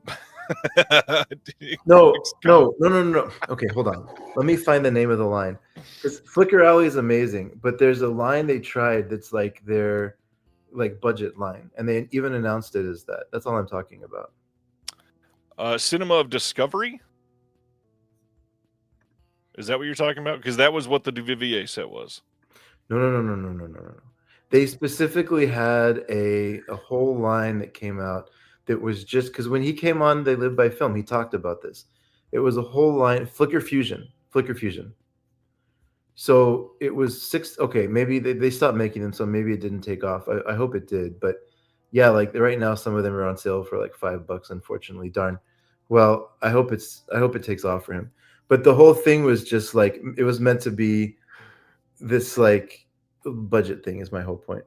Right. No. The take is not that Flickr Alley is cheap. No. They're one of the best at restoring and giving love to like classic cinema. Forget it. I'm digging myself into a deeper hole. It is a good point here from Craig. Sandpiper is not budget. They're literally charging $25 for re-releases with no bonus features. Okay, fair enough. Budget should be like $15 for those. Yeah, that's true. So like I was saying, Kino Lorber on May 27th releasing a bunch of titles, bunch of ones that have been announced, but now we're talking about extras. This first one, I'll Sleep When I'm Dead from 2003. Clive Owen, classic movie. A lot of people love this. Obviously, it's Mike Hodges, and that's a big deal. No new extras on this whatsoever. They did carry over the audio commentary, featurette, some deleted scenes, but nothing new, which is kind of crazy on this one. Who's the second actor in that? Is it it's Jonathan Rhys Meyers, yeah. Jonathan Rhys Meyers. This is a fun one. That's a good movie. Next up is Nathan Hayes. We had talked about this previously. This is with Tommy Lee Jones and Michael O'Keefe. This is also getting a blue on May 27th. This will have a new audio commentary by Dwayne Epstein and a second new audio commentary with Mike Leader and Russell Waltz. Wait. What am I waiting for? So that's cool. They gave this one 2 new commentaries, but not a new one on I'll Sleep When I'm Dead, which I feel like you could have done a lot on Hodges on that one. Yeah, definitely. Is this Mike Leader is like our Mike Leader? Like the Mike Leader? Yep. Way, good for him. I know he's wanting to get out of just doing Hong Kong stuff. Good for him. Yeah, both Arna and Mike have been they're not feuding or anything, but they've been separating and doing more of the things that they each individually love rather than just the martial arts stuff, which is really nice to see them be able to do. Yeah, good for them. That's cool. Then we got Last Breath, which is a movie from 2024 that I've heard is incredible. This is coming on April 29th from Universal, and it stars Woody Harrelson, Simu Liu, and Finn Cole. It's about deep sea divers, and they're battling some elements as their crewmate gets trapped underwater, and they're like getting dragged along the bottom of the ocean with like the anchor being dragged and all kinds of stuff going on. It's supposed to be great. You got an audio commentary on here, and it's got making of and a couple more things that they didn't announce, which probably means like subtitles or a trailer, and that's it. Usually when it's a studio disc, you don't say and more unless there's gonna be something great. Yeah, this has I can't remember where I've seen it. There's a really funny meme about one of the actors in this movie named Cliff Curtis, because he's used to play just like any like brown character. Yep. And it's a really funny either YouTube maybe, darn, I can't remember where I saw it now, but it's I'll try to post it in your Discord, and then separately for Ronnie, because he hasn't joined yet. But Ronnie is definitely a woman, by the way. oh, I'm sorry. Because she hasn't joined yet. Sorry, Ronnie. But I'll post it if I find it. It's funny because he's very self-aware, just playing like any ethnic character. I think he's when Stan is saying Cliff Curtis is great in Sunshine. When do we get a great release of Sunshine? That movie deserves some contextual extras. Heck yeah. All right. Next up after Last Breath, hey, this features you as well. The brand new issue of the Physical Media Advocate is finally printed. We had like 4 things get in the way this month. This was supposed to come out on March 1st and just barely went to print. So you can check this out on Amazon and in retail now. Also, if you are a Patreon subscriber, those are ordered and they will be on the way to your house soon. If you are somebody else who wants one of these, you can subscribe at the Patreon, buy a single issue from me, or go to Amazon, whatever you want. But this one, I wanted to bring up tonight because we never talked in depth about what you've done for Physical Media Advocate so far. What are you covering in Arrow Alley, sir? So specifically in this episode, in this edition, or in general? The whole thing. It's all been one ongoing series. Yeah, so like that was just I thought it would be kind of fun to track the first 100 titles that Arrow put out, because it's like a film school in a box, like for genre and exploitation movies. And there's a great artist called Elizabeth Yu that I went out and I commissioned a piece of art for. Maiko Kaji. It was like this blood dripping. I don't know. I loved it when she showed me. And yeah, I just wanted to kind of like, I think, we don't talk Arrow's on an interesting trajectory because they've just been putting out like a whole bunch of like big titles now, like huge Hollywood titles now, but their origins are, horror and genre and exploitation from like every country. And so there's like Greek stuff, there's a ton of Japanese stuff, a ton of Italian, Spanish, like it's cool. Like I really love the first 100 movies. So the segment's called Arrow Alley, and it's anywhere from like 2 to 4 movies a month an episode that go in there. And it's an honor to do it because the Physical Media Advocate, I was there when you were kind of brainstorming the idea, and it's like really taken off into becoming something that I'm really proud to be a part of. It's an honor to have you. I mean, to have Elizabeth's art in there is really incredible too. Look at that. Stan giving you some very specific love. Every single month we talk about it. So yeah, appreciate what you've been able to do. The rest of the stuff, there's a lot in here. One of my favorite pieces, Stan got a couple people that he used to work with at a video store literally decades ago, and they all got together and just reminisced about working in the store. And we got pictures from back in the day, all in the issue. Check it out. We did a really fun piece on bad movie posters this issue, and oh my God, you're going to love some of them that you've probably never seen before. It is a fun issue. Check it out. Yeah. Umbrella. These all got announced in the middle of the night last night, U.S. time, and this is a huge freaking month from them. These are coming on July 9th in Australia. This first one is a Blu-ray release of Intacto from 2001. Not one I've seen, but some gorgeous art on this one. They've got a great set of extras on everything this month. This one is going to have a 48-page booklet in it. We've got a new essay, rigid slipcase and all that, reversible poster, numbered release, new interview with the co-writer on this film, the next reels Andy Nelson and P. Wright talk about the film, archival commentary. There's a short film on here, lots of making of. There's a Max von Sydow trailer reel, new stills gallery. Like there's a lot on here. Oh, this movie, man, I haven't thought about this movie in a while. This movie's awesome. This is how I learned of the term magical realism. Nice. Because I was like, what is going on in this? And then I was researching it, and then people that were smarter than me were talking about magical realism. Yeah, this movie is really good. It's good to hear. I am very much considering this one. I've not been compelled for something like this in a long time. This looks incredible. Next one is another one that somehow I've missed, but Jeremy has been talking up to me all day. The Science of Sleep from 2007, a Michel Gondry film. Also getting a big Blu-ray release on July 9th.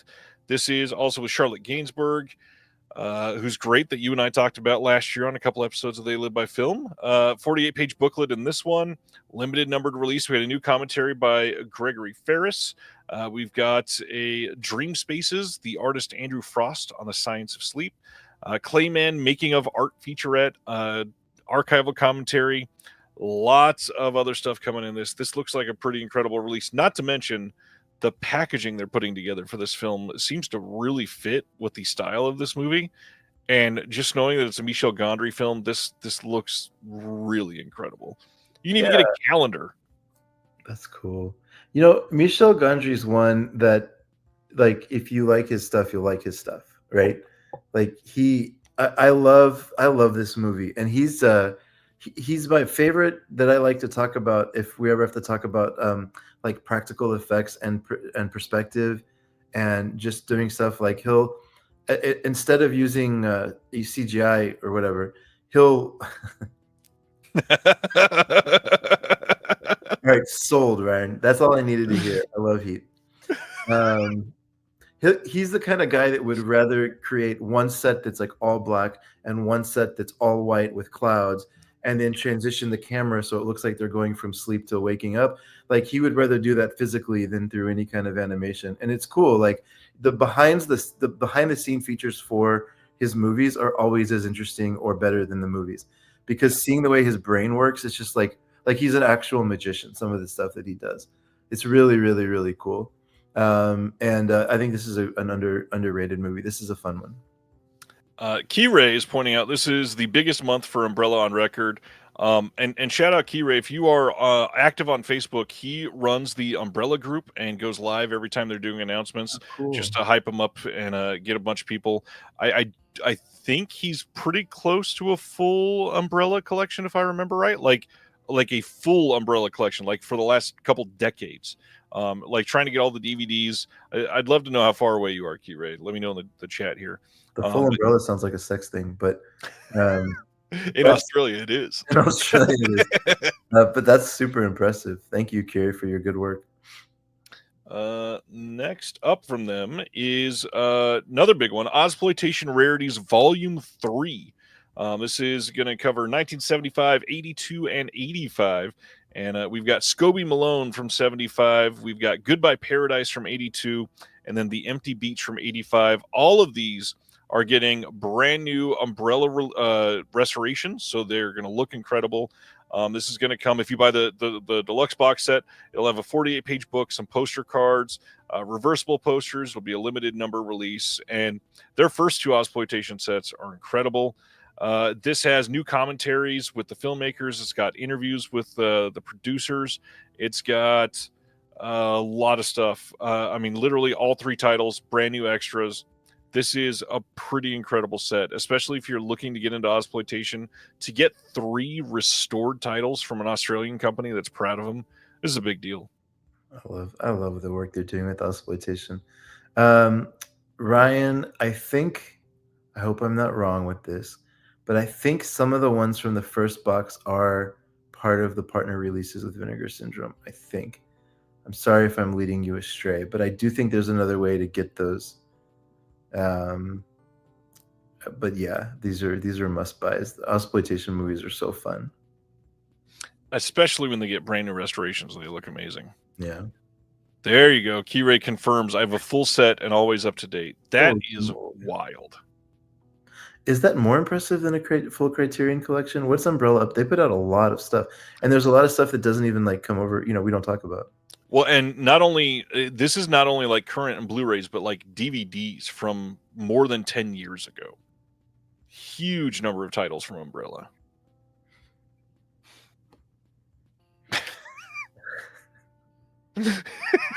I love watching your face when a new comment catches your eye and you just lost for a minute.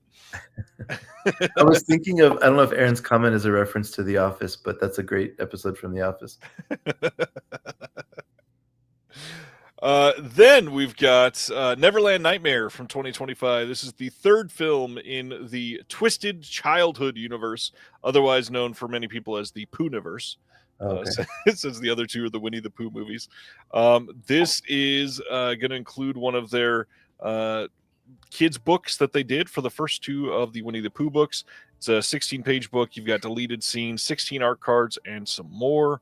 Lots coming in here for a movie that does not look great to me, but I know a lot of people love those Winnie the Pooh movies. They're pretty low on my list, on my watch list, but one day I'll get to. I mean, yeah, I think. I mean, it's a cute little concept thing, right? Paul says Umbrella has titles that they don't even have a record of. They released so much between 2004 to 2008, and I mean, Kirei for a while was posting like, I got another haul from eBay, and it's like 17 DVDs that are all super hard to find, and he's just like crossing them off his list. It's crazy. Wait, is Kirei like Daisuke, but of Umbrella? But for Umbrella, he's the Australian Umbrella Daisuke. Wow, what an honor! Yeah, that's amazing. That works. That works for me. I'm sure you're into this next one. This is already on people's list, and it hasn't even been released yet for the best release of the year. Umbrella on July 9th, putting out a Michael Haneke box set called I love that it says Neverland Nightmare at the top still. I'm an idiot. This one has 15 films in this box set. Holy shit, Kirei. Umbrella has, the DVD count is around 4,500, and you have around 900. I didn't realize they were that prolific. So yeah, that is more impressive than the Criterion collection. Jeez. So my name for tonight is incorrect because of this box set. So right. I'm very excited about this. So they are putting out 3 Paths to the Lake, Lemmings Part 1 and Part 2, Seventh Continent, Benny's Video, The Rebellion, 71 Fragments of a Chronology of Chance, The Castle, Funny Games 1997, Code Unknown, The Piano Teacher, Time of the Wolf, Hidden, also known as Cachet, The White Ribbon, and Armor. What's interesting to me is I think this is only missing 2 of his titles, if what I read today is correct. One of them being the Funny Games remake, which does have a Blu-ray, but only in like the UK. And then the one about old people, right? Yeah. Amore, I think it's called. Something, yeah. And a lot of these, yes, have been released from some other places, but literally every single film in this has incredible extras, a lot of brand new stuff. Some of these have never been on Blu-ray before. This is a massive, massive get for Umbrella. This is huge. Yeah, my mind is exactly where Brendan's is. Thank whatever God you believe in that Curzon didn't get this and Umbrella did. Yet. Okay. Curzon's in the UK. They could still release their own. True. True. But jeez, I didn't realize Umbrella was this prolific. That's crazy. I'm learning a lot. 350 Australian. Yeah, but the exchange rate is good. It's only like $85 US. Only $85 US. That's funny. Oh man. Yeah, this is wild. It's gonna have a 100+ page hardbound book in here exploring the films of Michael Haneke. Includes a bunch of essays. It's got a 16 by 20 inch canvas poster, custom die cut rigid case, limited hand numbered release. Sorry, not hand numbered, just limited numbered release.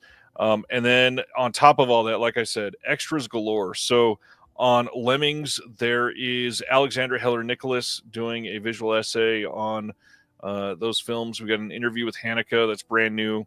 On the Seventh Continent, new commentary with Allison Taylor. Thomas Caldwell is speaking on the Seventh Continent. On Benny's Video, new commentary with Emma Westwood and Stephen Russell.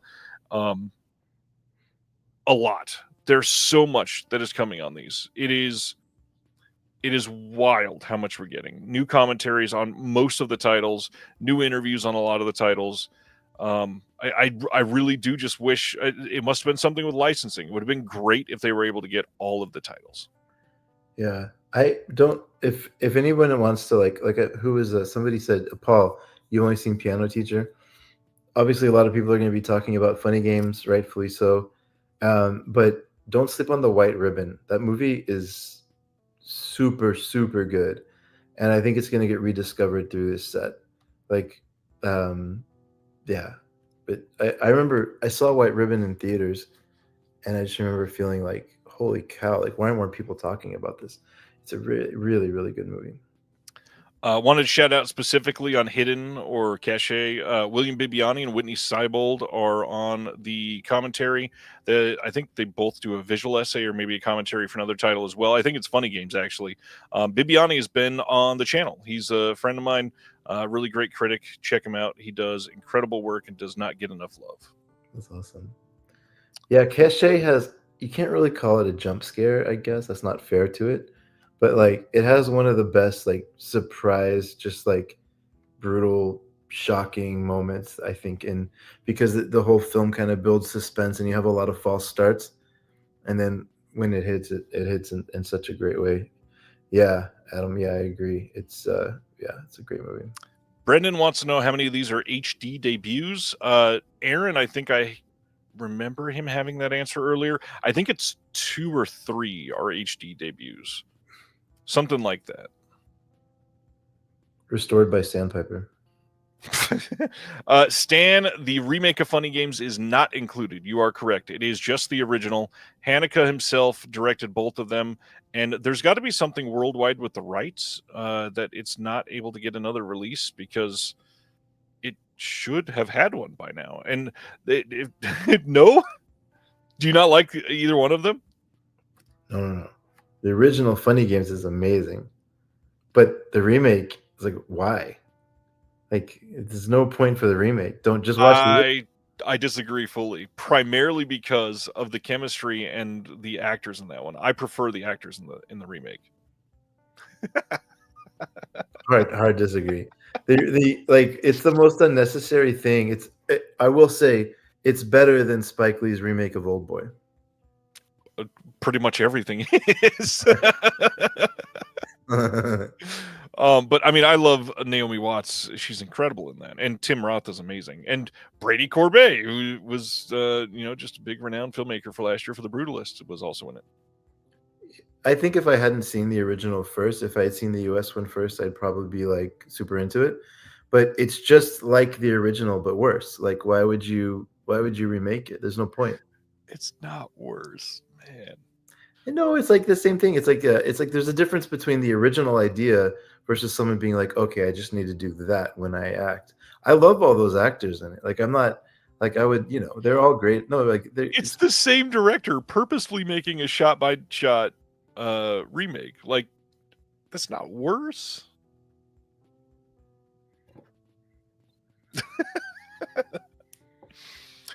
All right.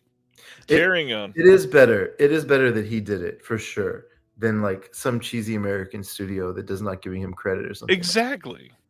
That is better, but I still like why? There's no reason to remake it. Thank you, KB. KB says watching back to back. That sounds like an awful afternoon. I gotta admit. No. Oh, that would be awful. But for some good news, not that wasn't good news. That was great news. April 22nd, we are getting a 4K steelbook of Tombstone from Disney. Yes, the 1993 Touchstone Pictures Tombstone. This is a pretty huge deal. We don't get many of these. This had a brand new 4K restoration show up on like digital providers recently, and this will not have new bonus features or anything like that, but it will have the same Blu-ray that was in, I think it was the 2011 release, which will also have the slightly extended cut that will not be in 4K. Only the theatrical version will be in 4K. Incredible movie, one of the best Westerns of all time, because I don't love Westerns either, but this one's amazing. How do you feel about Tombstone? No, it's amazing. I love every second of it. It's super catching. And I don't buy a lot of steelbooks, but there's a really good edition of Tombstone out somewhere, isn't there? Not really? None. Okay, I might get this then. Because yeah, this is a great movie. The Blu-ray from 2011 is the best, and it's pretty bad. Oh, okay. I'm sorry. I'm thinking of the DVD. There was like a really nice DVD of this, I think, that I still have. Yes, yes, yes. Yeah, that's right. No, it is the DVD I'm thinking of. But okay, well, maybe I'll get this. Indicator, which it seems to be like they don't announce a lot lately, but then they come out of nowhere and announce some bangers today. June 23rd, 4K and Blu-ray releases in the UK only of Carnal Knowledge from 1971 with Mike Nichols, Jack Nicholson, Candice Bergen, Art Garfunkel, big names, and Margaret. This one is going to be a 4K UHD presentation with Dolby Vision if you get the 4K version. We got a commentary with Justin Bozung on this, a name I don't think I've ever heard before. We've got Mike Nichols and Jason Reitman in conversation from 2011. Richard Ayoade providing an in-depth appreciation of the film and its director, which is pretty damn exciting. Love Richard Ayoade. We've got a limited edition booklet coming in this as well with a bunch of stuff, including archival interviews, new essay by Brad Stevens, and some more, limited to 8,000 copies, 5,000 4Ks, 3,000 Blu-rays. Yeah, UK only title on this one. 4K is region free, so if you really want it, you got access to it. To me, this screams like a Kino or even Criterion. I could see putting this out. I have not seen Carnal Knowledge before, but I love the way Richard Ayoade talks about movies. Yep. Like absolutely. That guy loves movies. He really does. If that's not enough for you, they've got A Day at the Beach. This is coming on Blu-ray in the UK on June 23rd, and then June 24th in North America. This is going to have a 4K scan of the OCN by Indicator themselves, 2 presentations of the film. The original cut, newly restored, and then the extended version presented from a SD master. We've got the original audio on this one. There is a feature-length documentary on the producer from 2015 that they're including. Behind the camera archival documentary that they're including.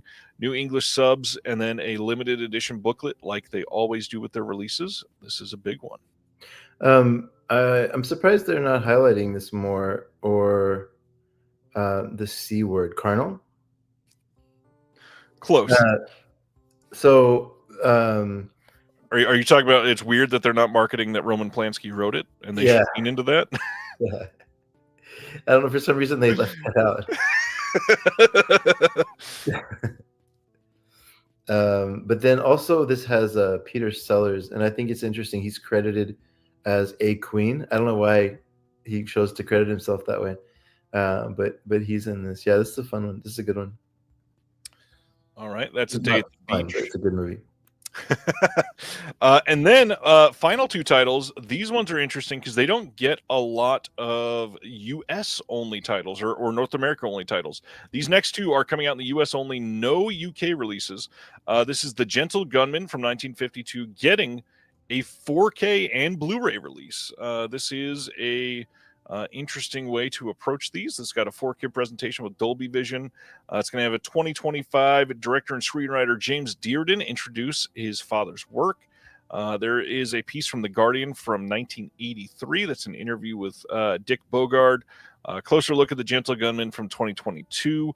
All Hands, a short film from 1940, and then a booklet as well. Yeah. This is a shout out to Basil. As I stated, yeah, we had to shout him out tonight. And then the last one of the best titles I've seen in a long time did I say Dick Bogard? Sorry, Stan, it's Dirk Bogard. Best titles I've seen in a long time.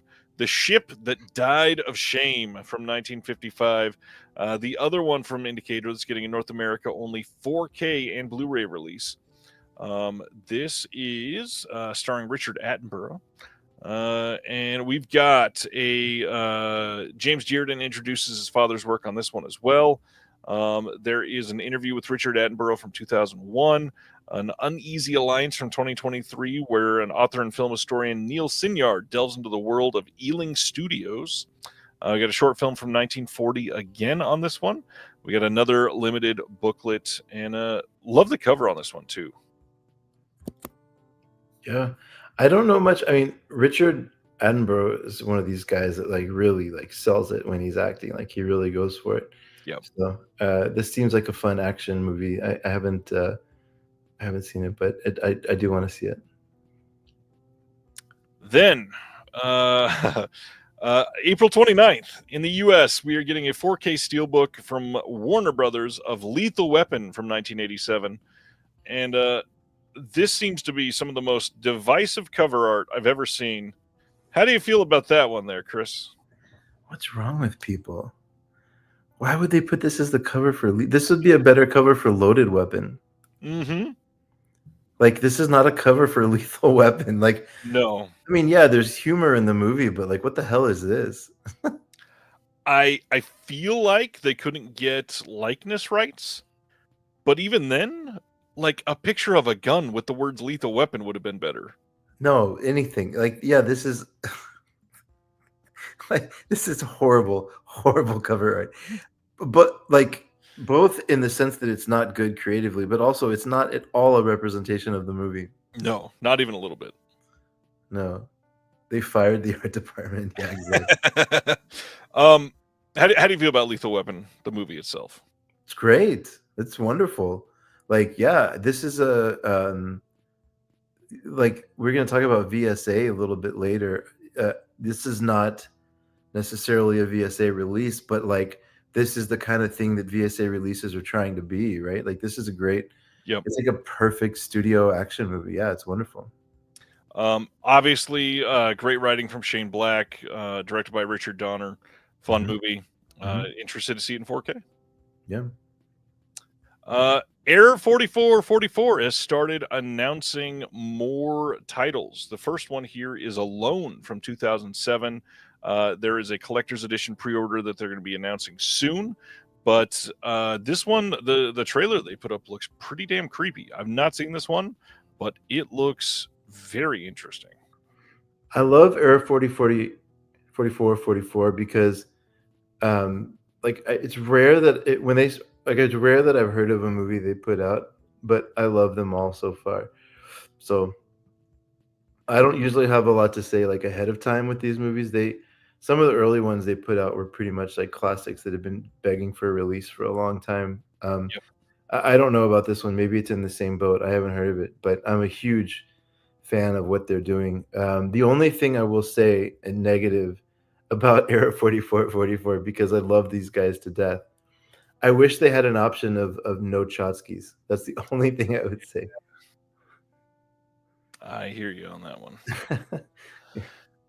This one is way ahead of time, but wanted to be able to point out that Film Masters is working with the 3D Film Archive to release in 2026 a 3D Blu-ray of Catwomen of the Moon from 1954. This premiered in New York 71 years ago. The 3D Film Archive is working on both of these. They've got both the left and right 35 millimeter master elements, and they're putting them back together. 3D Film Archive put up this long story about how both of the left and right elements were separated, and it's a fascinating story. Go check that out on their socials. But I'm glad they're doing this. 3D Film Archive does just astonishing work, and it takes them a while, but it's because they're putting their all into it, and this will look amazing as usual. Catwoman of the Moon came out when I was 15, and I have to admit I was disappointed in the lack of nudity when I saw it. I'm so glad that you knew in 1939 when you were born that you were going to be doing this show. Just a mere 86 years later. Ultraman Trigger. This is that one lone Mill Creek title I was alluding to earlier. May 6th, they are putting out Ultraman Trigger, the complete series, plus Ultraman Trigger Episode Z from 2021 and 22. They kind of do incredible work on all the Ultraman stuff, so I'm sure this will be great. It's not necessarily my style. I'm not into all of the kaiju stuff, but it looks incredible. And I did try with Ultraman, I promise. Careful, because that was the hottest take of the night. I think I know what you meant to say, but not into the kaiju stuff. Isn't Godzilla technically kaiju? Like, isn't that just mean like monster movies? No, I don't. I think there's more to it than that. And even then, I mean, I've been on record saying before, I'm not the world's biggest Godzilla fan. I'm trying to force it on myself. and get into them more for sure. Guys, get him. I believe somebody will probably correct it in the chat, but yeah, I think kaiju has more to do than just monster movies. No, I think okay, this is old information. I could be wrong. I think it means strange creature. I think is like the translation. But anyways, but I think what you're trying to say, if I interpreting your No, you're right. It says it's a giant monster of a type featured in Japanese fantasy and science fiction movies and television programs. But like the Ultraman series, I'm kind of with you on. That's why I want to like. There's a certain genre of Japanese movies where it's like people that are like big doing things or like silly Yes. sort of silly, more silly kind of stuff. That's not like kind It's of more like Power Rangers. Yeah. Yeah. And like I'm not necessarily into that. So I think I know what you were trying to say. Yeah, that is exactly it. Good job. Yeah. Wayne's World 2. We just talked about this recently, but Kino's already announced details on this one. They're putting out Wayne's World 2 on 4K on May 27th. This one is going to have all the same extras that it had previously. Nothing else brand new. It's got an audio commentary with the director. It's got extreme close-up featurette, some TV spots, and a trailer. But I will stand by the fact that I said I may like this one more than the first one. This movie is pretty damn good. Tokusatsu, is that the name I was thinking of? Jack is just typing into hentai porn titles into Google, and now I'm doing it in another tab. How do you possibly separate Wayne's World 1 and 2? They're both like amazing. They're both incredible. Yeah. And doesn't this one have Tia Carrere, or is that the first one? They both do. Or they both do? Okay, yeah. Yep. No, I mean like, yeah, these they're both like, I don't know, they're classic comedies that age, and they age well. They're not just sitting there like with hard R's every 10 seconds or something like they're just funny, good comedies. No, you know what I mean? Though sometimes you watch Jackass and you're like, yeah. But this one aged well. I want to point out the definition of tokusatsu. It says it's a Japanese term for live action films or television programs that make heavy use of practical special effects.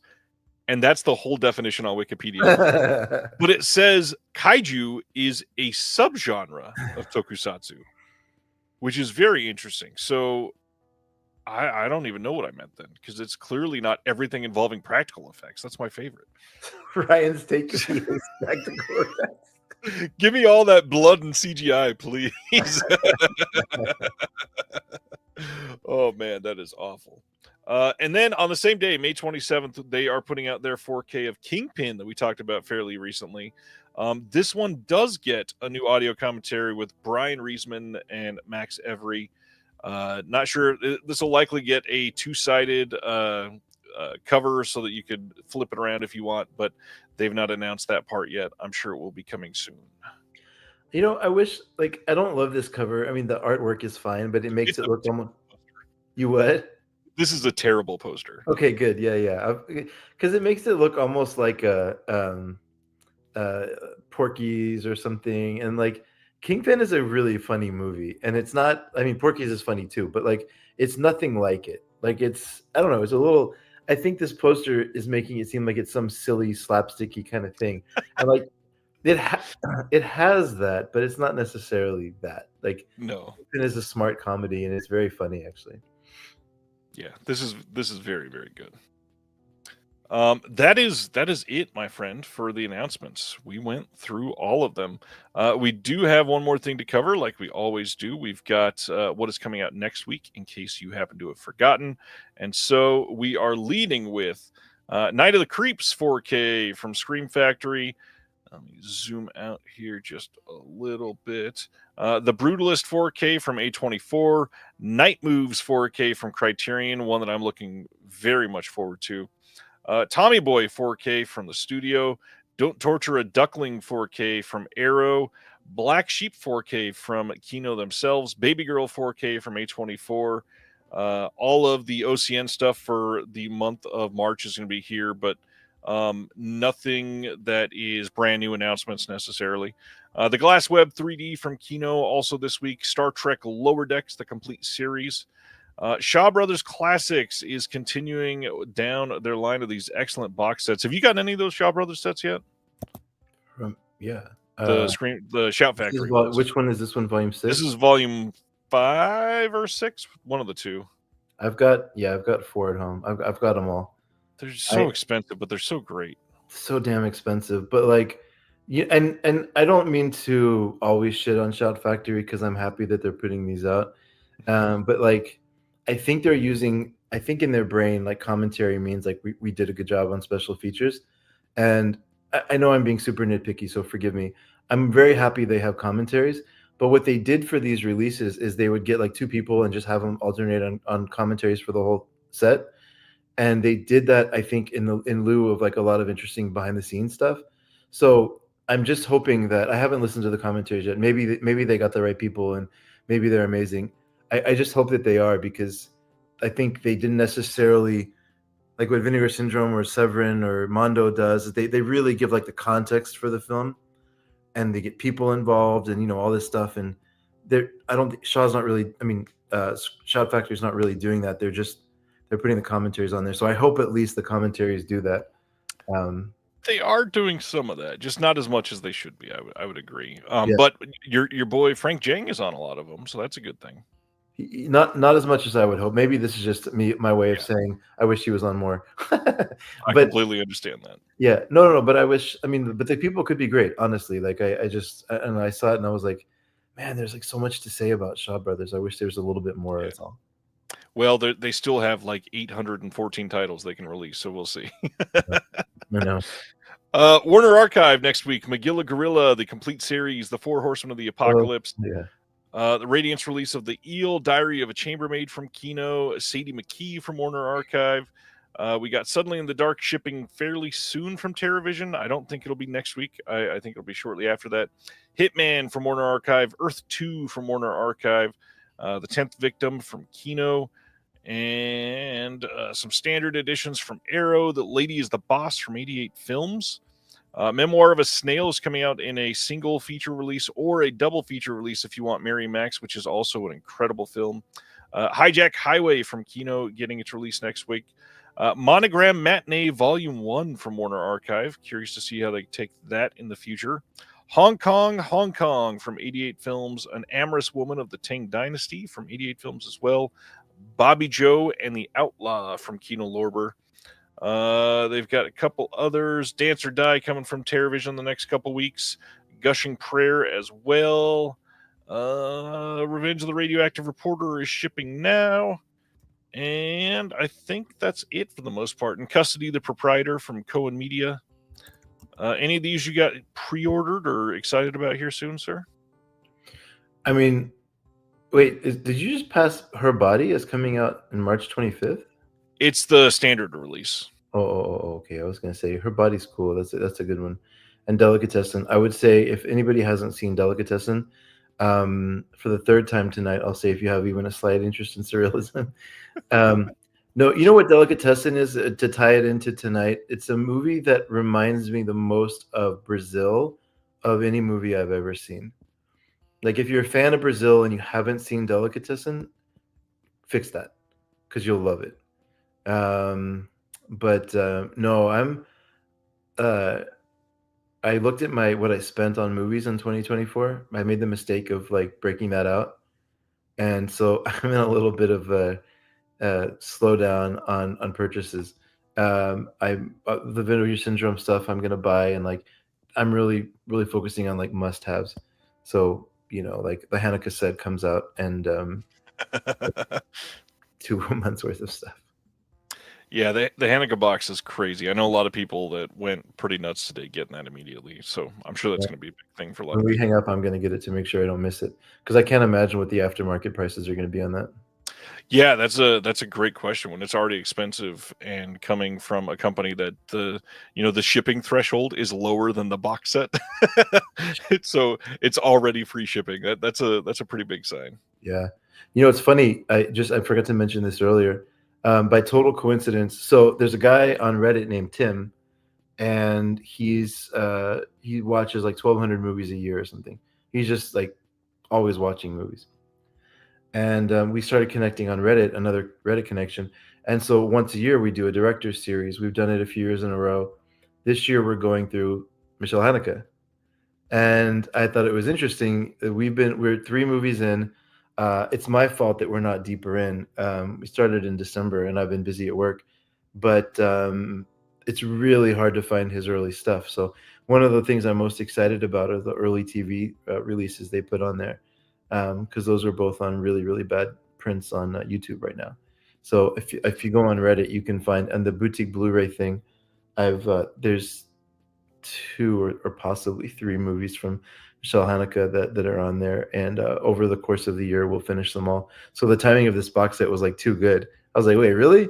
Because I bought all these random DVDs and Blu-rays and stuff that's come out. Nice. Yeah. Well, that's perfect. So tonight we are discussing Vinegar Syndrome.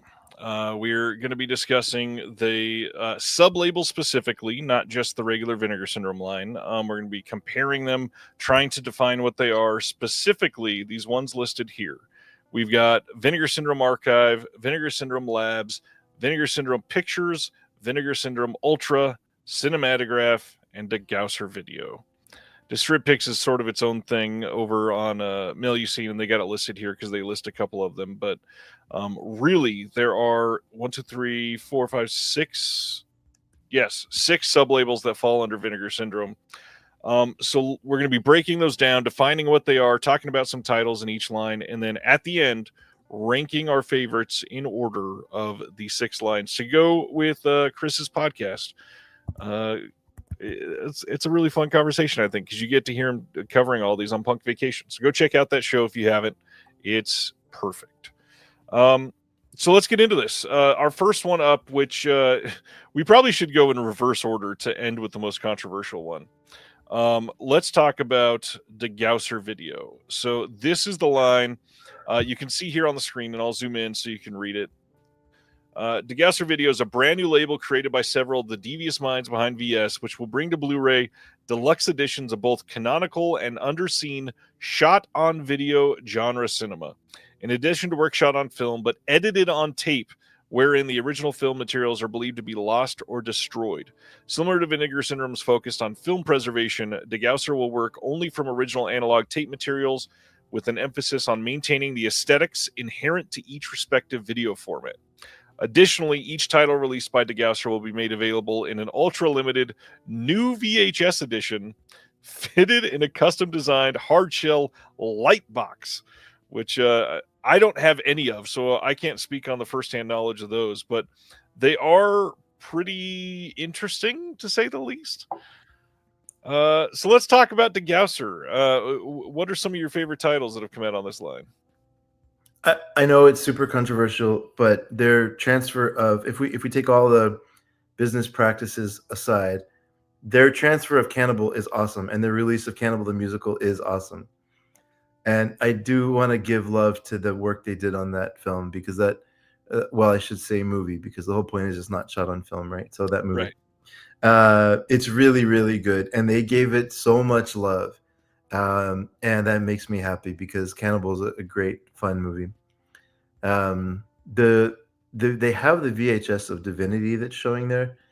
It's not really like a Degauser title, because it's put out, but if you haven't seen Divinity, check it out. It's really, really good and interesting.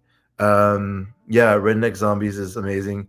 They're killing it recently. Like, Iced is interesting because the whole thing is got a very particular, like, the way they shoot in frame. They actually kind of put what looks like a ski mask that's broken in the middle, and it has shards of glass up top and the bottom, but it looks like they attach it to the camera when they shoot, because it actually is like a POV through the lens of like a ski mask. So it's like a POV slasher kind of thing. It's interesting. It's cool. It's really, I liked it a lot, actually.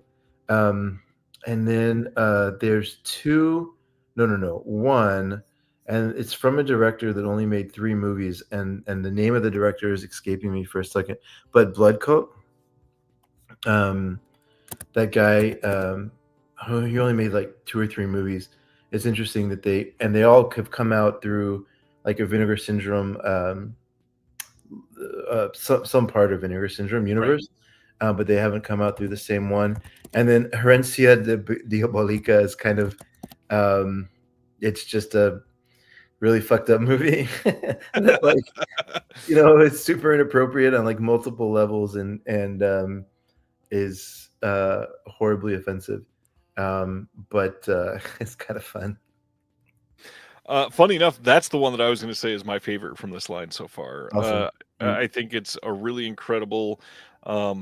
It's essentially Mexican Child's Play, and it's. I won't say it's super well done, but it is very fun to watch. The biggest thing to point out here is most of these look pretty atrocious. And they say at the top here that they're trying to maintain the aesthetics inherent to each respective video format. That being said, the thing here that really kind of pisses me off is like these are coming out brand new limited editions. Like Iced was $29.99 for a pretty poor looking Blu-ray of that title with not a lot of special features. To me, it feels like it should have been significantly cheaper than $29.99. It's selling out, right? Like, I'm not defending it. It's interesting though, right? I get it, yeah. Like for them, they're not being the free market is not telling them to reduce their prices. It's telling them to keep pushing it because all these the Gausser is the limited editions recently have been selling out pretty fast. Yeah, and again, nothing against it. More power to them, whatever. But I feel like, especially for Iced, because that's a title that a lot of people have wanted for a long time, kind of took advantage of the consumer market on that one a little bit. Yep. No, totally. I mean, to put it in perspective, 38 Especial only has 2,000 copies in the limited edition, and they've only sold 900, right? And like that movie has been out almost a month already. Like it was announced in early March, right? So I do think it's title by title. Yeah, I mean, Cannibal the Musical does not look bad necessarily. It's as good as that movie's ever looked, and honestly, these all probably look about as good as they've ever looked, or the best that they've ever looked. But with something like Iced, it genuinely looks really bad. It looks like a borderline YouTube rip of the film. Yeah. I mean, there's really no defense for it. They kind of they warned you, so to speak, right? And they are true to their word on that. Exactly. So I mean, you can't really fault them for it. But Amanda Reyes, that commentary from Amanda Reyes is awesome, and Amanda Reyes is awesome. Absolutely. Next up, Cinematograph. Now, this one is an interesting one. It is curated primarily by Justin LaLiberty. It takes its name because a lot of people don't understand this and ask why it sounds so French. It takes its name from the Lumiere brothers' invention of the same name. Cinematograph is a new sublabel from Vinegar Syndrome that seeks to fill gaps in the canon of American cinema, offering a mix of auteur-driven studio films produced during the New Hollywood era of the late 60s and 70s, all the way through the indie boom of the 80s and 90s. Cinematograph will explore the wide breadth of American movie making, spanning numerous genres and scales of production. Curated and produced by Justin LaLiberty, each limited edition release will be housed in a specially designed cloth-bound media book with embossed foil titles, custom molded disc trays, accompanied by a slipcase featuring newly commissioned art and an individually numbered J card. So this one is definitely going to be an interesting topic for a lot of people in the chat, because I know a lot of people absolutely hate the design of the media books. They don't want to see releases like that. I've also seen a lot of people say that they think the films in this line are terrible, and that one I don't agree with. I think that they've done a lot of really great titles. What do you think about Cinematograph as a whole so far? Okay, so the design of the packaging is a little bit like having a cracker on a cracker. It's true. Yeah. Like, do you need like media book with a slipcover with the case and with the thing and with the string and like, I don't know. Like, what do they have slipcovers? No, they don't have slipcovers because they look like a book, right? So it looks like a book and it slides it's a into slip case the for box the book. thing. Yeah. So does it need all that stuff? Probably not. Like, is this, the Liberty, like having a free reign in a toy store and getting to like create something beautiful that he wants to see on his shelf? Like, yes. I don't mind it. I do like, I have them all, and like they're lined up, and they look nice together. Um, um, yeah, it's probably a little overkill. That's fair. But the movies are, I mean, like there is some. There's a wide range of movies in this. There's some that I don't Absolutely. like, but like Shanks, like Joyride, like these Going South, like these are great movies. Like these are, I mean, I'm an Abel Ferrara fan, so like Dangerous Game for me was great. A lot of people don't like it as much, but like Red Rock West, even Little Darlings, they came out of the like there is some slam dunk like just classic movies in this that Criterion could easily put out. There was the knock on them in the beginning that it's like that as soon as Fun City Editions left, like Cinematograph started, and like it was, you know, they're kind of like cannibalizing that label. I don't know, like that's possible. Again, that's more of like a business practice thing. Uh, just strictly on like what's coming out and the releases and stuff. I love it. Like I think Liberty's taste aligns with mine more than not.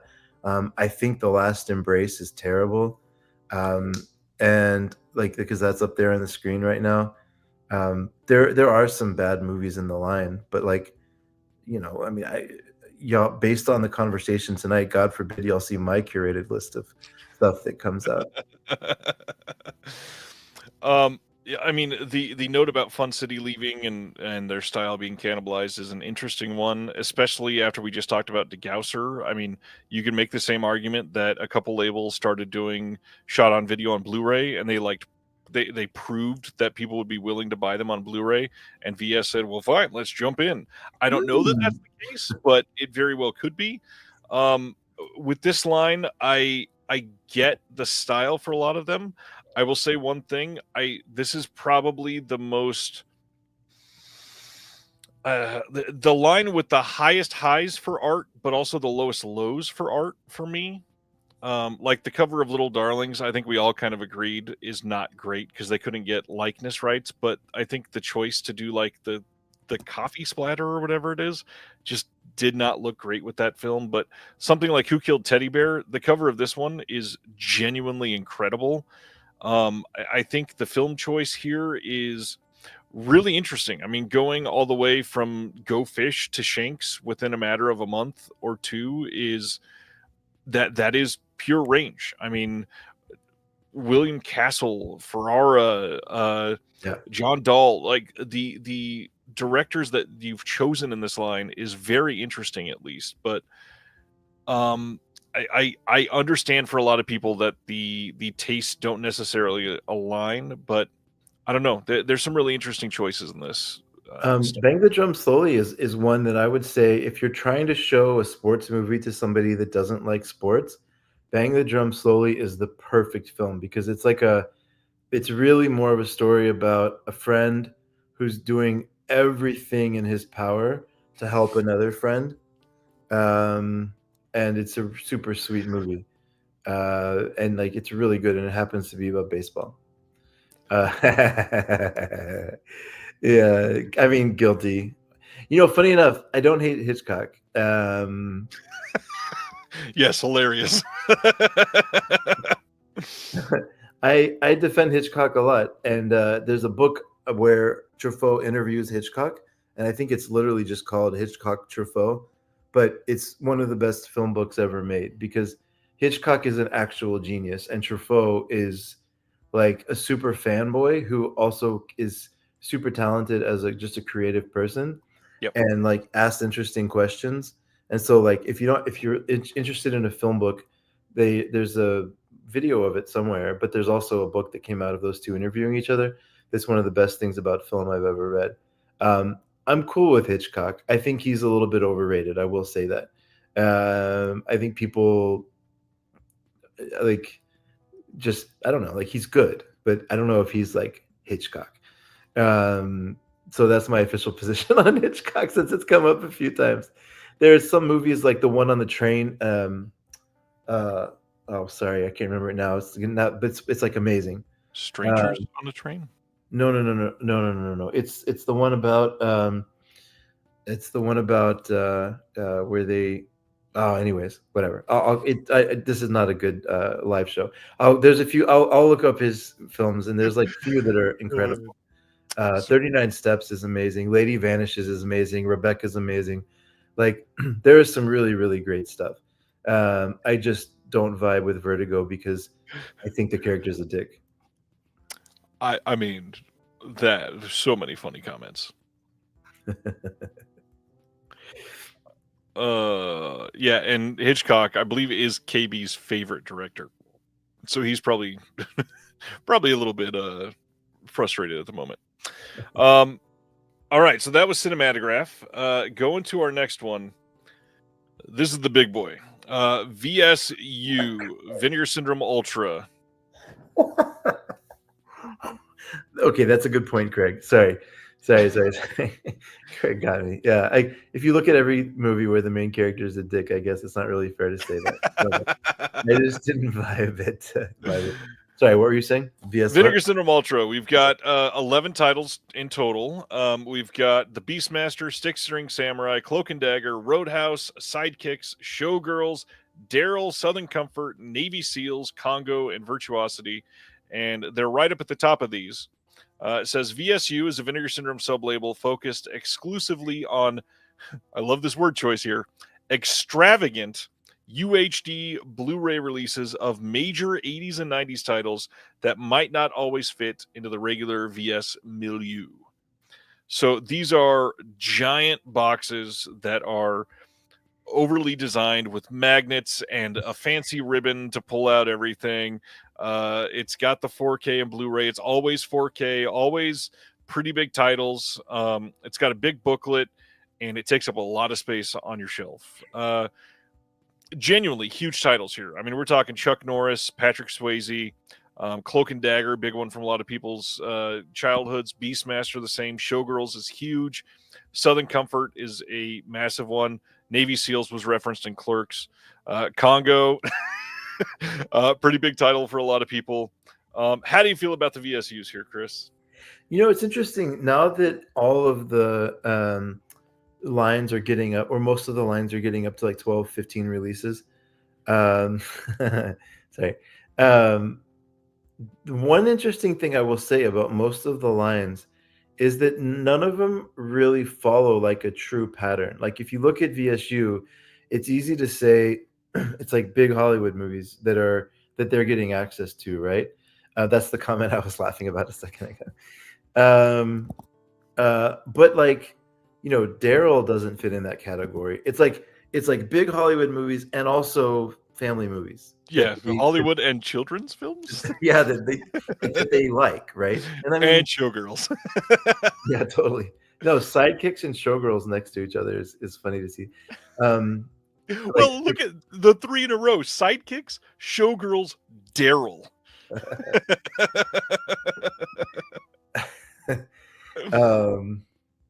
Yeah, no. So Paul, that totally like Roadhouse is incredible, and like I'll defend Six String Samurai to anybody. Like that movie's great. And like the Beastmaster is super fun. Southern Comfort is like super underrated. Like definitely go watch Southern Comfort if you haven't. But yeah, like even Virtuosity is super fun. There's not really like a way to define VSU, I guess, other than just saying it's like movies that, you know, because most of the stuff we talk about with Vinegar Syndrome, someone at work would not have heard of the movie I'm talking about. And like, this is the line where like, there's a good chance people at work have heard about it. So this line is arguably one of the more popular ones from Vinegar Syndrome, first of all. And it's literally because they are studio titles that they're going to sell well. But the big thing here is, and I think Anthony or somebody said it, or maybe it was Siminar, the big thing here is this feels like it's made for people that collect packaging. And I'm not to take away from these films, because stuff like Beastmaster is fun, at least. Cloak and Dagger is a really great movie. Roadhouse is borderline perfection. Totally get that. Showgirls is great. But I got nothing against Daryl. Did it need a giant 4K hard box magnet release Probably not. And to fit that in between, like we just said, where does Daryl fit in between Southern Comfort and Showgirls? That is such a weird Yeah. line that they're together. I truly do love some of these releases, and I do think some of them are deserving of it. Like Cloak and Dagger probably deserved this massive release because that was a genre-defining major childhood film for a lot of people. Daryl was not. I'm sorry. Daryl fell below that. Showgirls probably deserving of something like that. Navy SEALs probably not. Yeah, this is a weird one. Like Navy SEALs could have easily been a MVD Rewind title, right? Yeah. So to think of that like contrast, right? But I have a theory about VSU. And this is why I'm glad the podcast is the unofficial Vinegar Syndrome podcast. I think that there is they have private equity came through for them, right? That's public knowledge. Like that's not like so they part of the reason they're now investing in like making movies and like they're getting bigger titles is because they had a round of private equity come through for them. I think this line is one of the things it's for, not the only thing, but one of the things it's for is to raise the prices up a little bit because if you buy a $60 VSU, then like a $35 movie sounds better. And I think it's like I think it's almost like them sort of figuring out where the market is. It feels more of like the move that somebody from like Wall Street would do to kind of understand like how much are people like us, like hobbyists, willing to actually pay for this stuff. Yeah. And I don't know, I think it's my fault. Well, I don't know. I don't mean to take credit for it, but I was like very open about the fact that you could check their inventory count and then they fixed it so you can't check it anymore. So I don't know if it's me, but I think like enough people maybe were talking about it. But I don't know how think these we are know the answer to that one actually, but You what? I think we know the answer to that one, but I won't say it. Okay. Yeah. I think so too. But I don't know how these are selling though, which is an interesting thing. I mean, are any of the VSUs sold out? Forgive me if they are. Yeah, for sure. I Like believe Beastmaster's probably sold out, right? Beastmaster sold out pretty quickly and got a standard after that. I believe all the ones. Oh, Beastmaster has a limited edition. Oh wait, hold on. Oh, okay. I'm sorry. The box sold out, but the slipcover's still there. Okay. I believe all the ones that are under $40 have sold out when we look at the prices here. So, Okay. Cloak and Dagger, Roadhouse, Showgirls, Beastmaster, Southern Comfort, I believe, are all the ones that have sold out the limited titles. Okay. Which is great. And honestly, this line itself probably pays for like most of the acquisitions for the year for Vinegar Syndrome, literally. Okay, Beast, Cloak, Road, Showgirls, and Southern Comfort sold out. Okay, yeah, but that what you just said I think is important because they do need to have movies like The Keep that just fund the ability to put out blood tracks, right? So I don't mind that they're doing this. And other than Congo, which I mean Congo's fine, it's cute, but it's not necessarily anything like amazing about it. Other than that, this line, all these movies are at least fun. Yeah, and yeah, the only one that okay, let's completely break it down here for a minute. Six String Samurai is a wild choice for a VSU. That's true. I'm not saying it's a bad movie, even though it kind of is. I think it sticks out like a sore thumb here because it really is the only one that was not like a huge studio title. It was not a title that had a giant fan base like some of these others. It is a really odd choice, and especially to have it be your second one on this line. Yeah. But even like maybe they were testing here. I'm not going to defend it. I mean, I feel like my guess is they knew they had Roadhouse coming. Yeah. And they put a few titles before Roadhouse because they knew that would sell like crazy and then get people to look backwards. I can't remember if Cloak and Dagger sold out before Roadhouse did, but maybe it did. I can't remember. But If I remember right, it did pretty quickly. Yeah. I mean, people have been excited about but that's the thing. 16 Samurai has a big fan base. Yeah. And a loud fan base. It's just looking at the rest of the line, it stands out for sure. Sibner, what does this mean? New York Ninja technically got a VSU release, but was a VSP. Are you just saying it had the same packaging? Because it was never a VSU. Because it's not a 4K. It's not a. I bet he's talking about the packaging because it does have that like magnet Right. thing.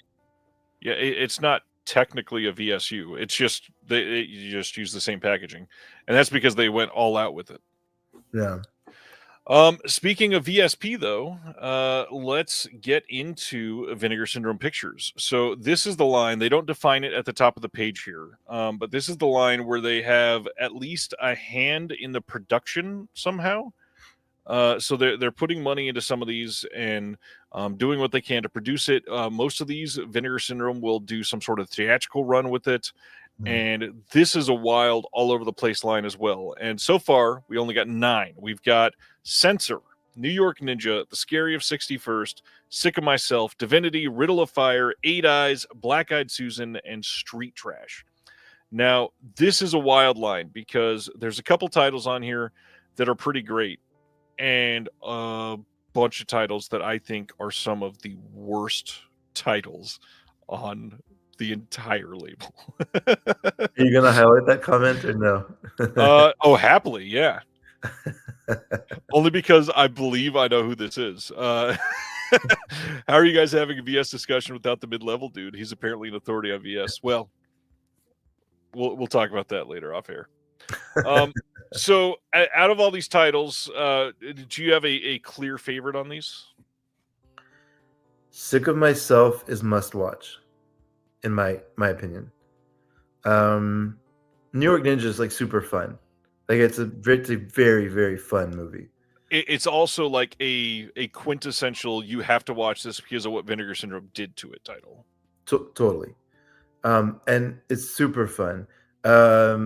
Divinity, I seem to like Divinity more than other people.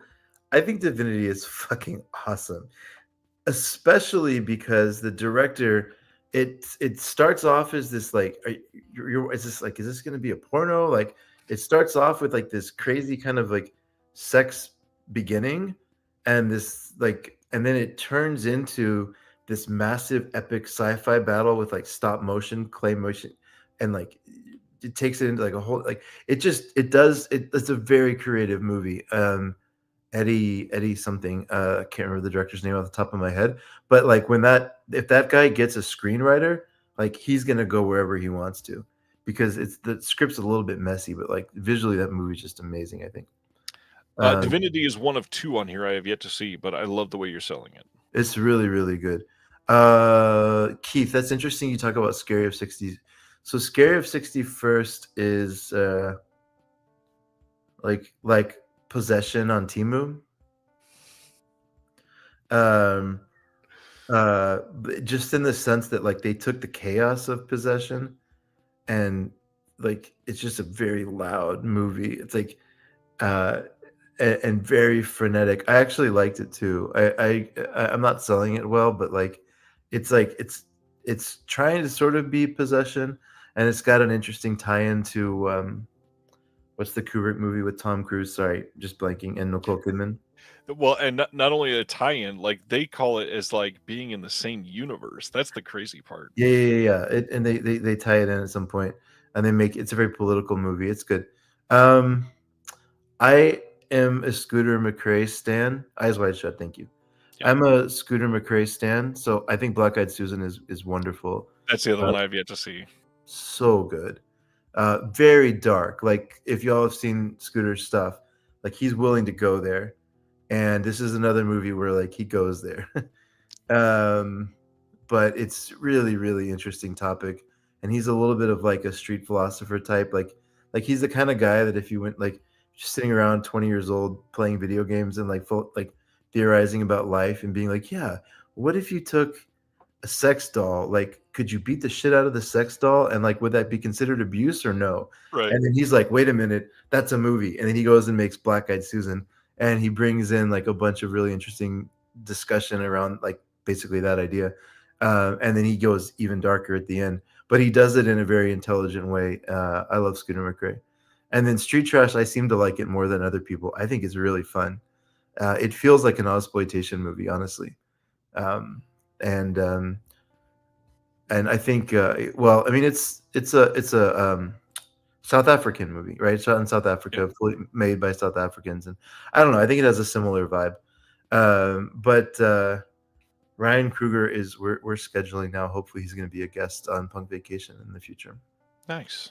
But I honestly, regardless of that fact, I honestly think this movie's super fun. So real quick for me, I thought Censor was okay, decent. I like the bonus features more than the movie on this one, I think. New York Ninja, it's quintessential. It's pretty good, but it's not. Sorry, it's pretty fun, but it's not a good movie. Period. The Scary of 61st is awful. It is god awful, terrible piece of shit filmmaking. It is not worth anybody's time. Sick of Myself is great, genuinely really good. Riddle of Fire, genuinely really good. Eight Eyes, god awful. Nobody needs to watch this movie. I like Eight Eyes. Eight Eyes is atrocious. The movie is nothing. Street Trash, one of the worst movies I've seen probably in the last 10 years. Not even kidding. Your take is more common. I don't know. I thought it was fun though. They had ideas on how to do a couple special effects and said, let's not tell a story around it. Let's just be pure shit. Yeah. I mean, that's good. I can't argue with it. Yeah, this has possibility for some cool things in the future if they lean into stuff like Riddle of Fire and not into like it's. I think it's obviously from a marketing standpoint, it's smart to put money into a Street Trash remake because all of our fans of Vinegar Syndrome love Street Trash. They'll love a remake. Put it into better movies. This movie is god awful. I don't know. I think history is going to be more kind to Street Trash. That's a sentence I don't think anybody has ever said, ever, and even including the original.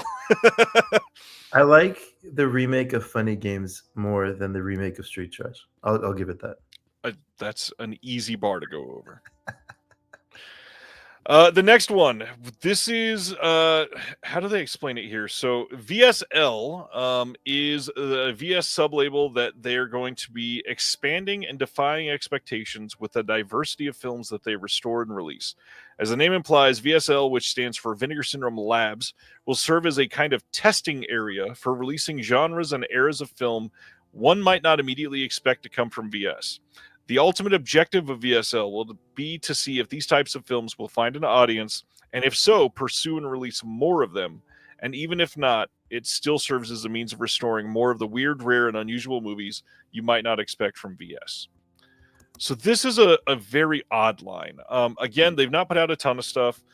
We've got Kuruku, Beast of the Amazon, Flesh and Fantasy, The Cat Creeps, Peter Solkin's Apocalypse Tetralogy, Guest House Paradiso, the films of Enrique Gomez Vadillo, Sex Mission, Five Card Stud, Story of a Junkie, Paganini, Interrogation, Bloodline, Neither the Sea Nor the Sand, The Terranauts, The Mansion of Madness, and then most recently, Peter Greenaway's The Belly of an Architect. Now, these are interesting because a lot of these are genuinely really great movies. It seems like they just thought, if we put these back on the Vinegar Syndrome line and subscribers got them, half of the subscribers would hate our guts.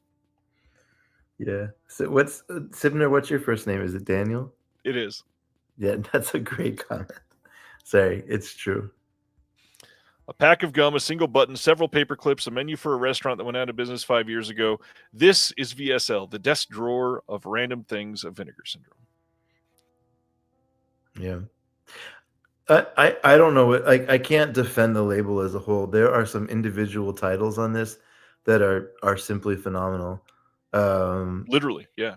And shocking that Vinegar Syndrome has it in the sense of like, it could be a Criterion release, it could be a Second Sight release, it could be a Indicator, whatever. Or it has been an Indicator release or a Radiance release. A couple of these have. Yeah, exactly. You're on the Shulkins thing. That is just, I don't know, unbelievable filmmaking. Every single movie in that is better than the last. Yep. Guest House Paradiso is fun if you're into that British comedy. It's really violent and over the top slapsticky and silly, like very, very silly. Yeah, it's a fun movie if you like that kind of stuff. Some people like the films of Enrique Gomez Vadillo.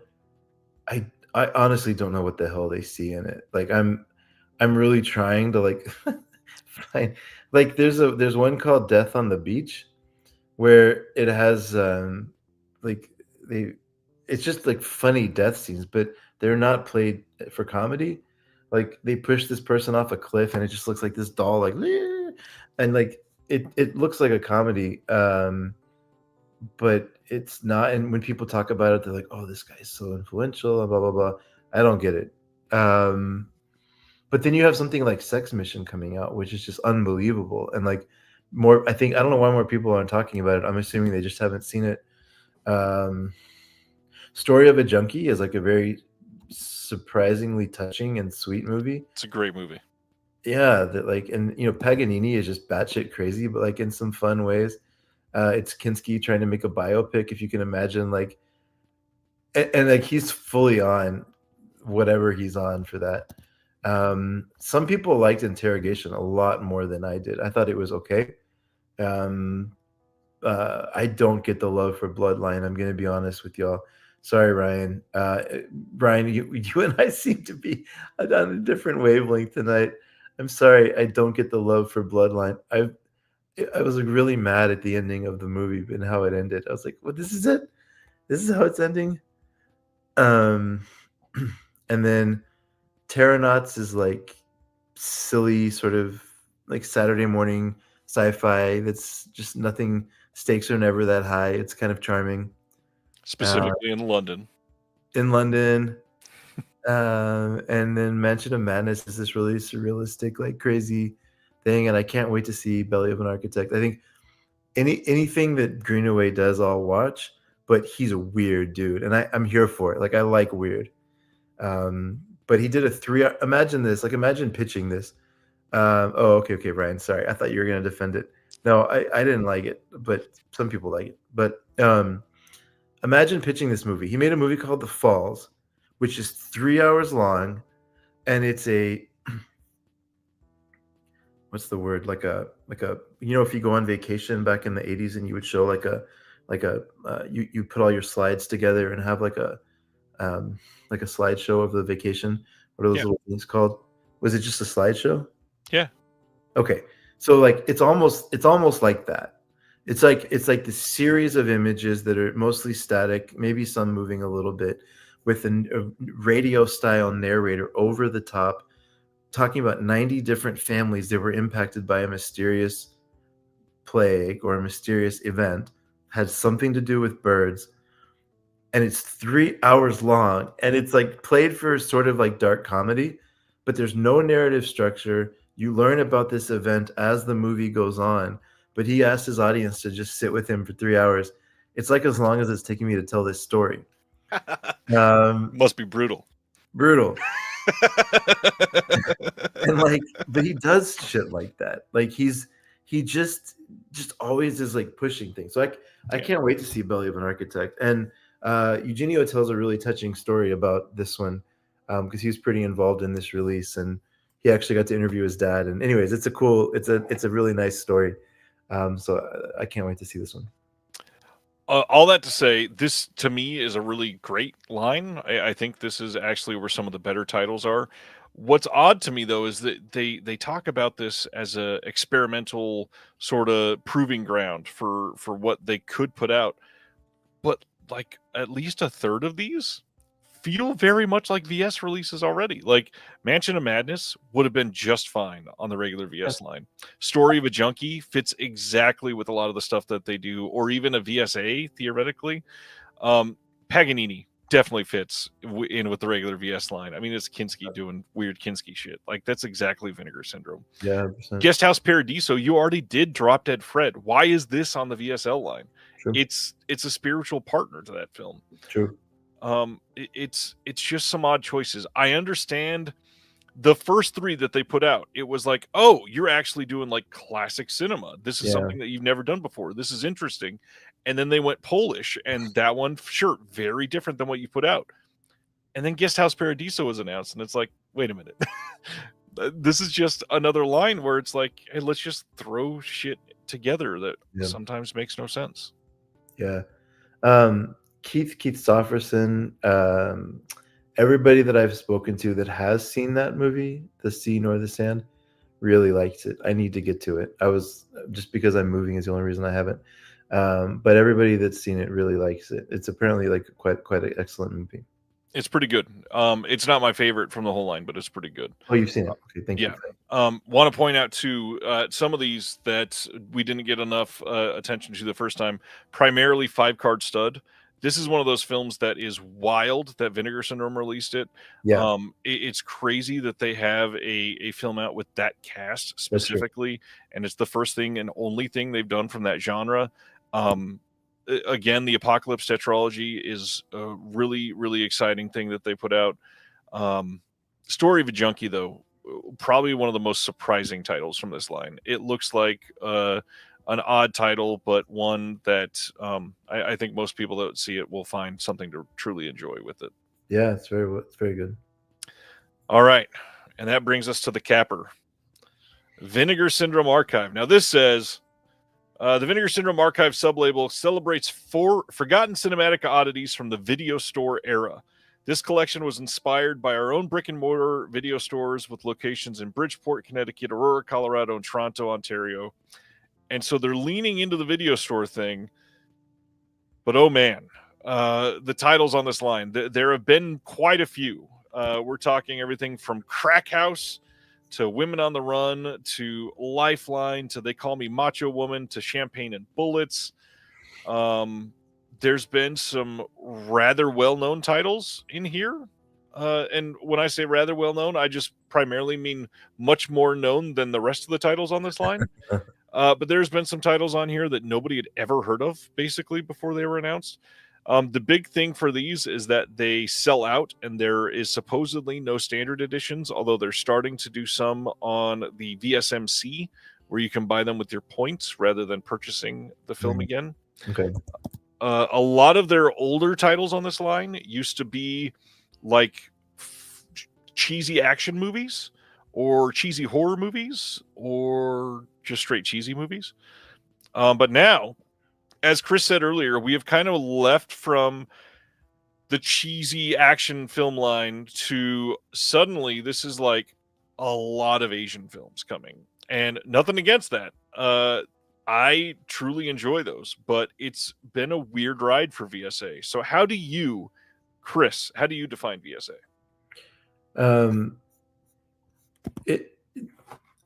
I do quickly want to comment that I think it's funny that they talk about the video store era and then they mention the video stores that they've opened up as if they've been around from the 80s running like Vinegar Syndrome stores for 40 years. A minor nitpick in copywriting. It's fine. No, Simner, I don't know. Eureka on steroids. I don't know. I think for me, I think what they're trying to do is like the feeling of like walking through the video store shelves and like seeing all these random action titles and Hong Kong movies now and like actually, martial arts movies and stuff. I still do feel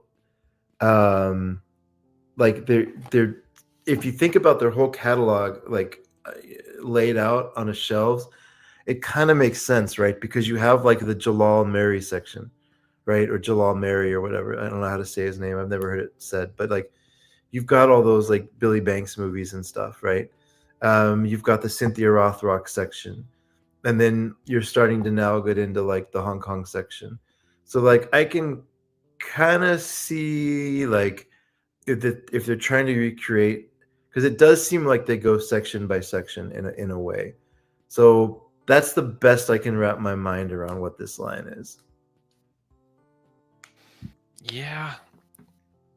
Again, like some of these I understand, remembering like posters from video store days, but like I don't know, even just the stuff that we're looking at, like Mindbenders, that was never something that people are clamoring for that you remember seeing on the video store shelves, probably.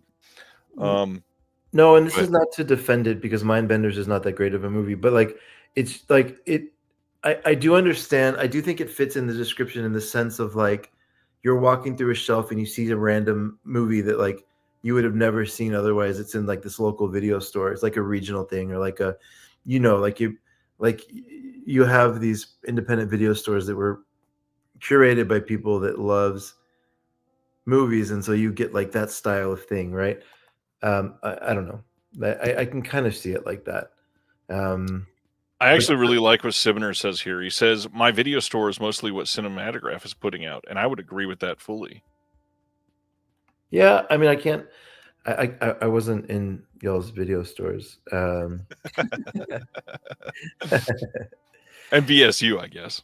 Yeah, see, Adam, I think that's a perfect way to say it. Like trash nostalgia. I think that's a nice, yeah. Like the word trash is a nice way to describe it. Yeah, it's good though. Like it's trash in like a loving way. It's like it's stuff that like you're surprised by. You pick it up and you see some movies you don't like, and you give Santo Dr. Death a chance, and you're like you realize that they're trying to make him into like a Bond character, and you're like, what the hell is going on with this? But it's kind of fun.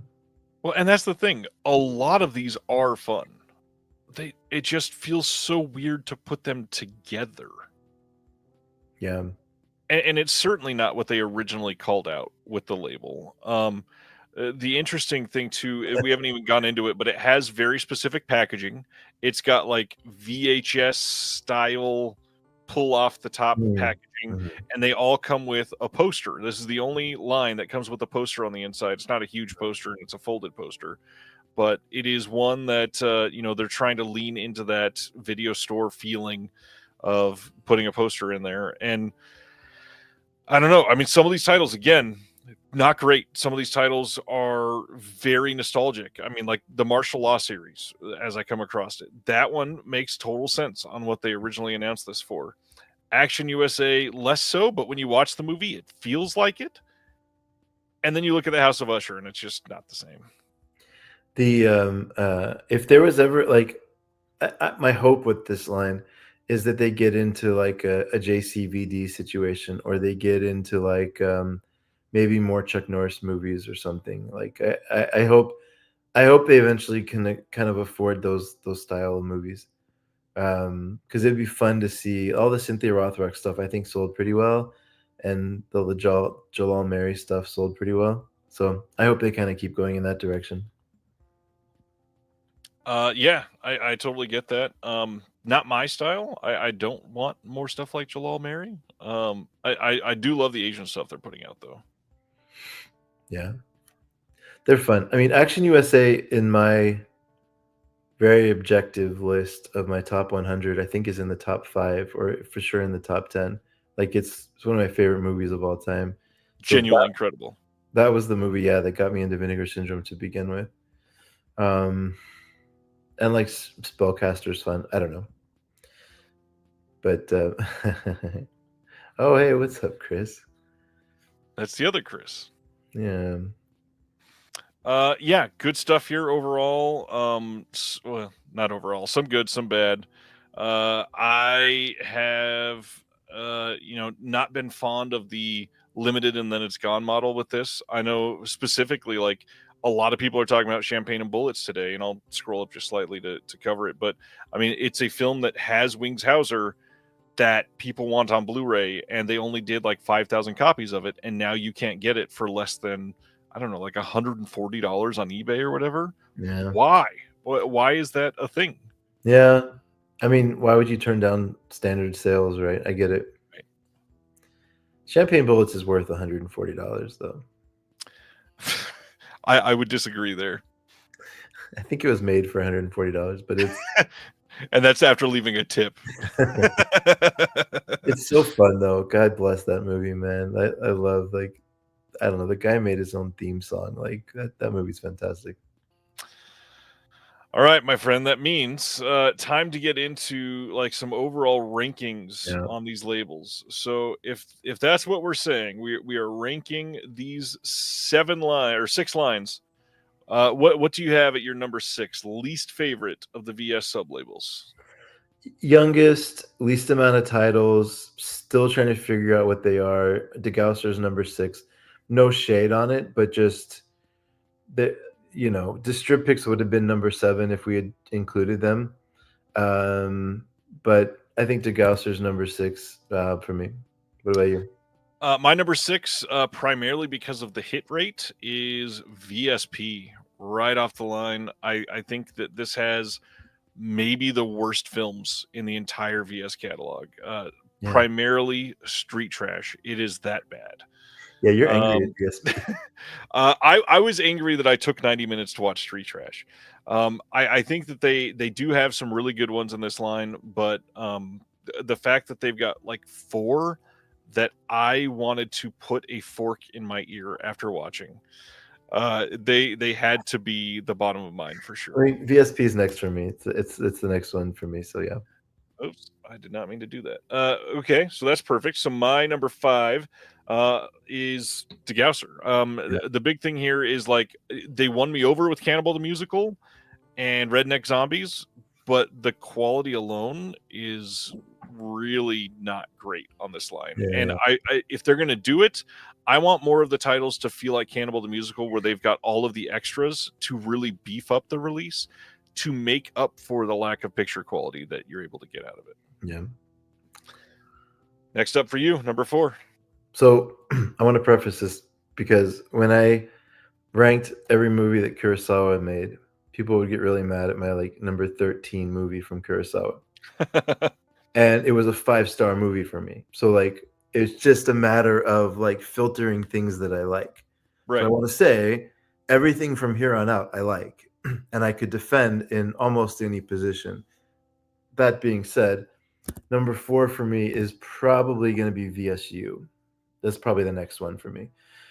Simply because of the lows of it. Like there's not that many titles. And even though Roadhouse is in like Roadhouse would put it up. I don't know. It's random. It seems random to me, and it's number 4 for me. I think we're going to be pretty aligned here because this is my number 4 primarily because I think a lot like Sibner. I feel like they put a lot more choice on this literally just for the packaging. And I have fallen way away from the packaging love that a lot of people are. They're very nice, but I want packaging like that for titles that I love. Yeah. And not Daryl or fucking Chuck Norris movies. I like a couple of these a lot. Like Southern Comfort is incredible, genuinely a freaking amazing movie. Showgirls is incredible, but also like the Showgirls release, as much as I love Showgirls, has really not great art. I kind of wish they did something different with it. But quickly, how dare you? Chuck Norris saved America from an actual invasion. Just respect. I have zero respect for the Iceman or the Norris Man, whatever we want to call him today. Yeah, I don't like Chuck Norris at all. Let's go your number 3 then. Cinematograph. High Highs. Shanks is one of the favorite movies I've discovered in the last 3 years, 5 years. I don't know. I love Shanks is amazing. Lot of really, really good movies in that line. My personal, like, I don't spend a lot of time wishing I had seen more dramas from the 70s or like from the 80s. Right. Like that's not something that I like. Like they're finding good stuff, but it's from a genre that I don't otherwise care about. And so cool stuff, and I'm happy I've seen a lot of them. But it's not like the kind of thing I'm drawn to. So that's the only reason. But like, yeah, it's number 3. I still really like it. On that note, they do have different things coming. Like I believe the one getting announced on April 1st is their first action title. Okay. And they've got, I think later in the year, they've got a horror double feature coming, which is interesting. But yeah, it's a good pick. I like Cinematograph. My number 3 is probably going to be VSA, actually. I really love a lot of the Asian titles they've been doing over the last couple, I was going to say months, but it's definitely been like 9 or 12 months, not just a couple months. A lot of those are incredible movies. I truly enjoy what they put out, stuff like Frontline, and a lot of them have just won me over. Unfortunately, I was never, I just bashed Chuck Norris. I don't like the cheesy action movies. I'm not into Jalal Mary. I'm not even into a lot of the Cynthia Rothrock stuff. And it's just not nostalgic for me. I wasn't raised on it. So I don't have the love that somebody like you has for it there, Chris. I stuff like Action USA was great, and if it was closer to that, I would be into it. But there's a big quality drop from Action USA to Jalal Mary's #1 hit. I can't bridge that gap in my mind, so that has to be my number 3.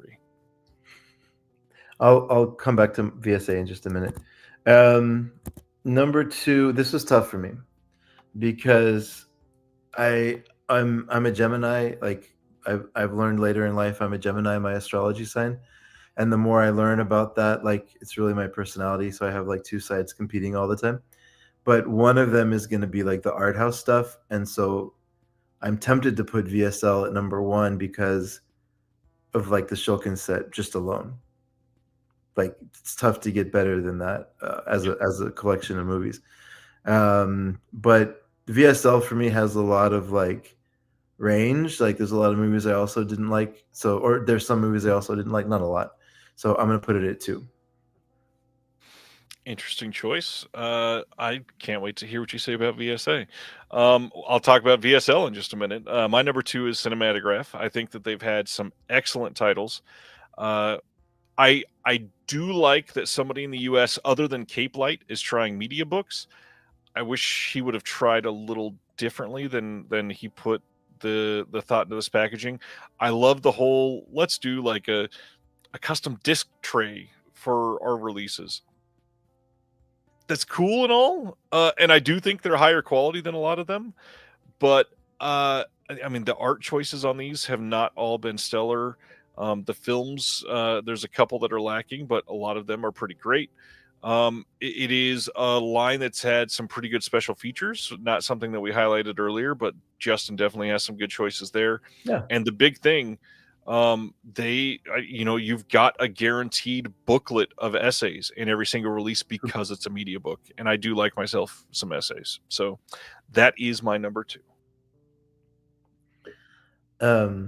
When I have a pretty stressful job, I don't talk about it a lot, but there's a lot of stress that goes along with it. And when I want to relax, I like a movie that's really in a genre that I like, that like paints by the numbers. It's just like it knows exactly what it is, and some of the genres that I like are like spaghetti westerns and like Japanese pinku movies and stuff like that. But some of the other ones I like are like silly 80s and 90s action movies. It's just a very soothing thing for me. And so I will always support something like VSA. I love it. Like it's a very like a chicken soup for the soul kind of thing for me to watch Jalal Mary do like a half-hearted roundhouse kick.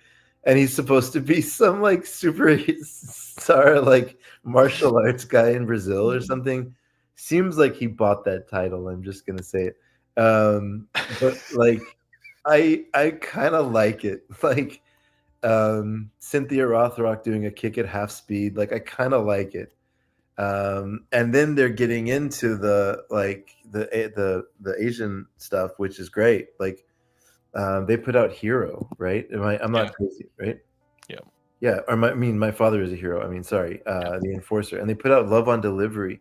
That movie's so charming. So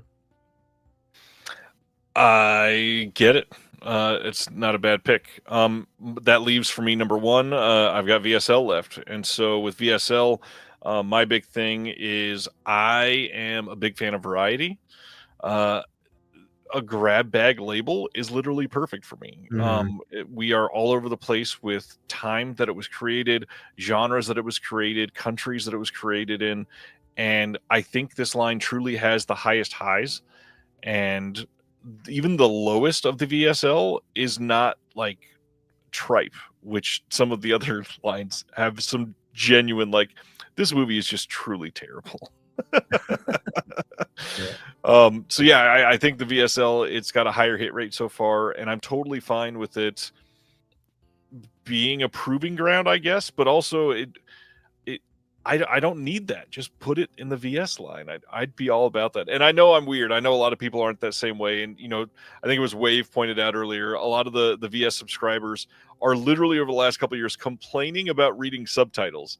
So some of these titles that would have been in the VS line, they're like, let's put in the VSL so that we get less complaints. I don't know. There's so much in this line that is just interesting. And I love a lot of the regular VS titles, but I can only do that so much. I have to have variety in what I watch. So even like box sets, I pretty much never can watch a box set start to finish. I got to put other stuff in between, and the VSL line is really interesting for me for that. 100% agree. I think people that can sit down and just watch like 17 movies in a box set, I don't know how you do it. I can't. I have to mix it up. For me, like they start to blend together, and I fall asleep, and it takes me a long time, and everything. Yeah. I'm curious though, Craig. Just one thing you brought up. Interestingly enough, the Vinegar Syndrome line really doesn't have a lot of action in it. Like it has some. Yeah, especially Asian over the last couple of years. Yeah, but like it really doesn't have a lot of like cheesy 80s action movies or 90s action movies. Like it's a horror line, right? It's like they started off as like a porn line and a horror line, and like they got into a little bit of genre film, but they really never did the whole like MVD rewind thing. That really wasn't them, and still really isn't. But VSA and MVD rewind can compete a lot of times, right?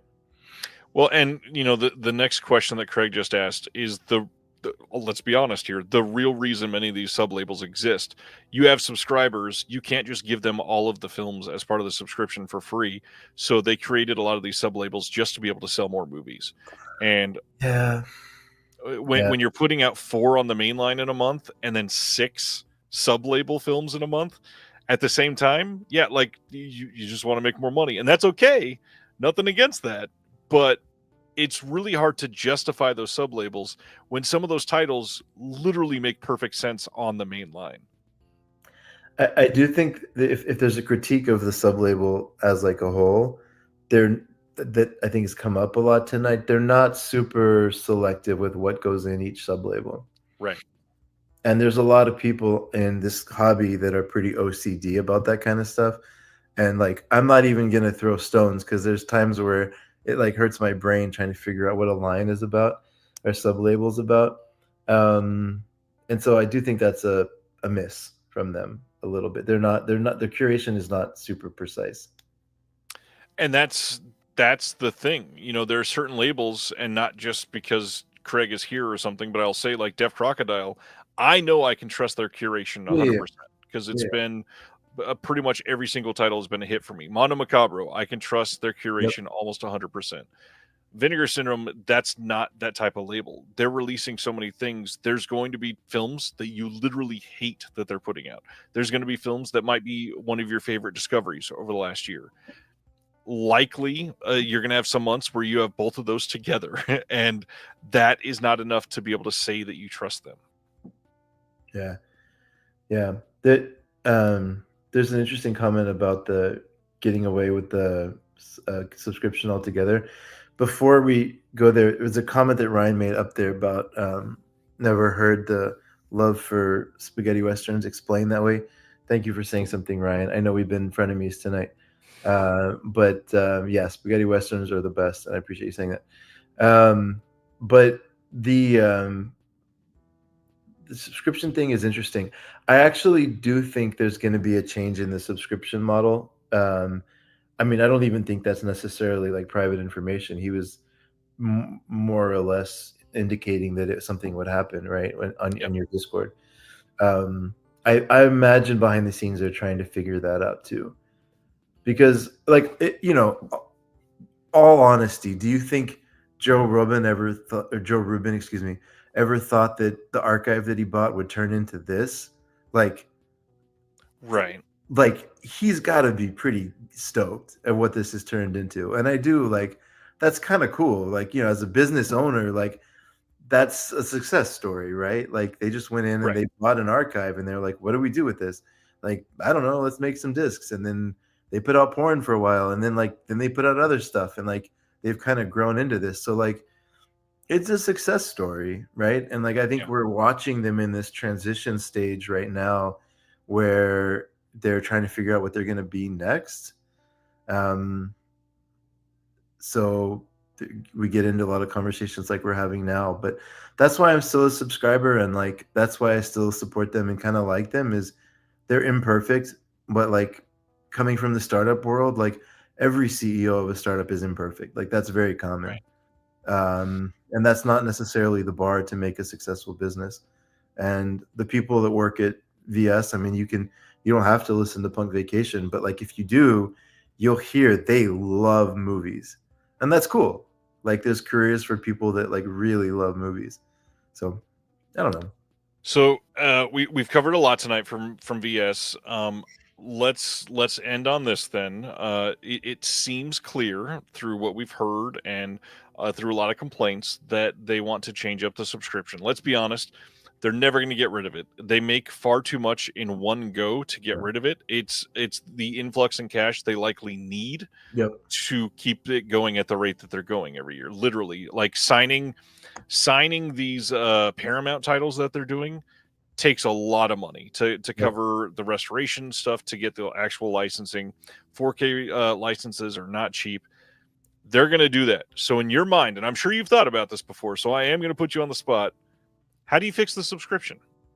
Other than, you know, the obvious of there's a subscription to everything and it costs $4,000 instead of $1,000. How do you fix the subscription? Yeah, I agree with you that this subscription is a big cash influx for them, and for that reason alone, they'll never get rid of it. The thing in business that's a pretty consistent thing across every industry is you have to be very clean. Like if I have any complaint against TerraVision, which I don't really have a lot of complaints because they're amazing, but their subscription model is not totally clean, I think, in terms of like, you can buy like this one or this one or this one, and like it doesn't totally like it's, or like what's the other one? Radiance is having to figure this out now because they had that mega subscription in the beginning, and now they're doing like you can do 6 months and you can do US or you can do UK, and like there's like it's difficult, right? Because we as collectors are working across regions, but that's not how rights work. So it's like they're constantly having to navigate all this. Okay, anyways, so I think everyone's trying to figure out a subscription model that can work because it's just you need that cash to go acquire more titles, and it's like this cyclical thing, I guess, right? So if I were gonna fix it, I would probably do like 3 tiers or something like that. I want to keep it simple. I would say first of all, you can do a partner label sub, and you pick 10 a month, and you get to you pick the 10 you want. And I understand that that's hard on the back end for warehouses and stuff. I get it. But there is, I mean, I sell like a lot of logistical software and supply chain software. It's not that hard. Like it's hard, but it's not that hard. Like there's people like Walmart that are selling in each store. There's like 100 million SKUs or something, and like, and they, like it's not that hard. So you would just need a little bit more sophisticated software, or having like 2 weeks of a consultant to come in and help you organize the supply chain software you have. And no, Craig, I get it. I'm just saying, like, at the volume that they're selling, there are solutions that don't make sense for somebody selling at a lower volume, because now they're a major player. Like they're a major, like, they're producing movies now, right? Like if they needed to go raise $50 million of funding, they could go do it, right? Like not every label can kind of like say that, I guess. So anyways, I would do something like 3 tiers. I would have one that's just a partner label sub, and it's a defined amount. You get 10 a month or whatever, some amount a month. And then you can buy extra if you want to. But most of the time, if they're releasing 17 to 18 titles a month, if you can find, maybe it's 5 a month. I mean, if you can find 5 to 8 you really desperately need a month, you're doing pretty well, right? I still think the VS thing needs to be, there's an interesting topic that's come up in a lot of different ways here. I think you need to reduce the amount of sub labels you have. I don't think there's any reason to have 7 sublabels if you include distriptics. I just don't think you need it. I understand the need for VSU. I think you could almost do something different with VSU and make it like a marquee thing, where it's like halfway to Black Friday, and Black Friday there's going to be a major title released, and you can call it VS if you want to, or you can call it VSU if you want to. But I think if you make it like an event, people will kind of get behind it, whatever it's called. And it's going to be, this is where we do a studio movie, and we're doing it to raise funds, and whatever. We're going to sell 12,000 copies of The Keep and go buy another copy of Blood Tracks. So I think you reduce the amount of sublabels, and you then can do the VS main line, and it still works. And then I think you just kind of make a commitment to not doing, there is a super tier, I do think you create a super tier. And I think you're going to find a couple hundred people a year that are going to pay $4,000 and just get everything. Like I do honestly think there are a few, maybe it's not 500, but I do honestly think there's some people that are like, I don't care, just send me the stuff, and like I want to get everything you put out without worrying if it'll sell out. Yeah, and if you can find 100 of them, like that's great, right? Like I really do think you could do a super tier, and it would work. Interesting.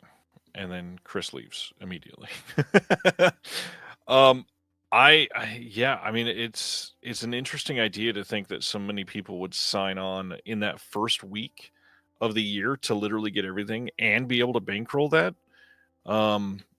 Not sure how many they would get, but again, if you could get even 200 people to do that, that is a ton of money right there. So I've been thinking about this for a while. I think there is I hope he comes back soon. I think there is one very specific way to solve this, and it keeps it simple as well. First off, kind of like Chris, 2 tiers. But the big thing is everybody has been sold on the subscription, because you're acting like every title that you're getting in your subscription is, I guess it's just me now, the sale price, as if it was already 50% off MSRP. So my thought is you're literally subscribing at $1,000, which you pay $1,000 and you get $2,000 worth of MSRP credit to spend however you wish throughout the year. You have a second tier that's $2,000 or 2,500, but it's worth double that MSRP. And when you run out at the end of the year, you run out. Simple as that. If you are wanting more, you get the half price discount, just like you always were supposed to. You still get that on the partner labels. And the big thing is, of course, everybody that does this is very happy. You never have to pay for shipping. All the sales, all that stuff, all the shipping is already covered because they're getting their money in the beginning. And you get that specific amount, and it's literally just like a point system. And maybe he's back.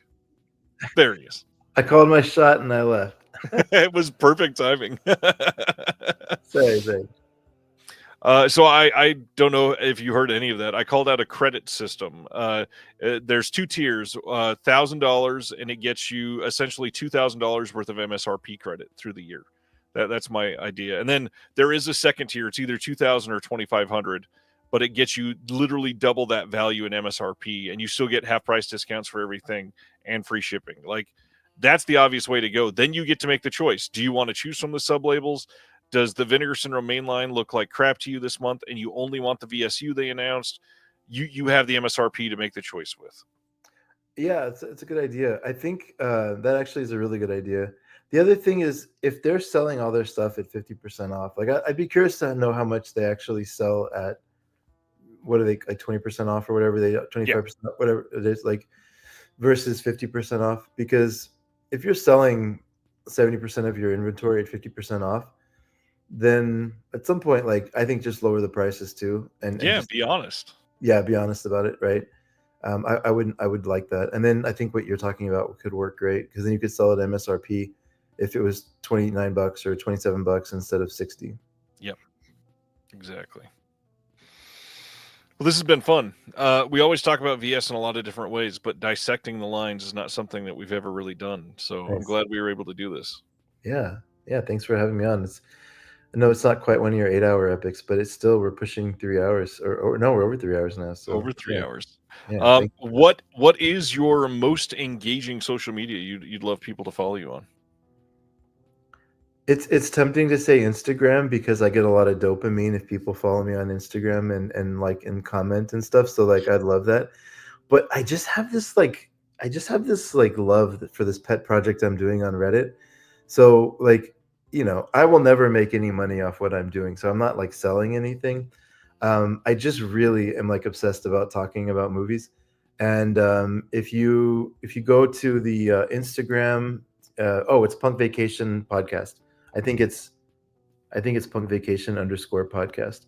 Um, that would be, if it'd be fun if you followed me, and I get, like I said, I get some good dopamine from that, and yeah, I get to publish the episodes and stuff. But on Reddit, it's r/personal history of film, and I need to keep it updated. I'm about a week or two behind, but yeah, I just post reviews, and like I said, never making any money off of it, but it's just fun for me. I like to engage and talk about it, and people always have such varied takes on films. I mean, there's people that like Vertigo in this world, which is just crazy to me.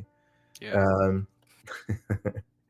No, but like I love it when I don't try to have hot takes, but it's funny enough that y'all are giving me a lot of shit because on They Live by Film, they've now shout out to Brian, right? And They Live by Film, they gave me shit for having hot takes too. So this is I think I just happen to like weird stuff and not like normal stuff. To be fair, those are doled out pretty evenly amongst the three of you. Yeah, that's true. Yeah, that's true. Yeah, I love if you want to come talk to me on Reddit and keep me company, that warms my heart. But Instagram is better for the podcast, so do that too. Or whatever. Excellent. Yeah, just check out Chris's stuff. A friend that I've known, gosh, we're going on almost 5 years, Chris? It's funny, and in this world, it feels like 30. It does. It truly does. Since yeah, I've been through a divorce. Like we've shared a lot of life together. So yeah. No, it's obviously your family. So thank you for doing this. Thank you. I'm so excited to have you on all the time, and we always have really great discussions. Really appreciate that. Everybody follow Chris. Everybody follow the 17 podcast he hosts. Check out what he's got coming in the future. And for my stuff, as usual, if you haven't signed up for the Patreon, check out the link in the description below. The Discord would love to have you. We're still doing our promotion where if you sign up for a year in advance at least the $12 level, I've got a pile of stuff here that I'm sending out to people. I've still got some packages from the original glut of everybody that signed up that I've been waiting for better boxes to be able to send stuff in. People have been very happy. Come hang out. We'd love to have you.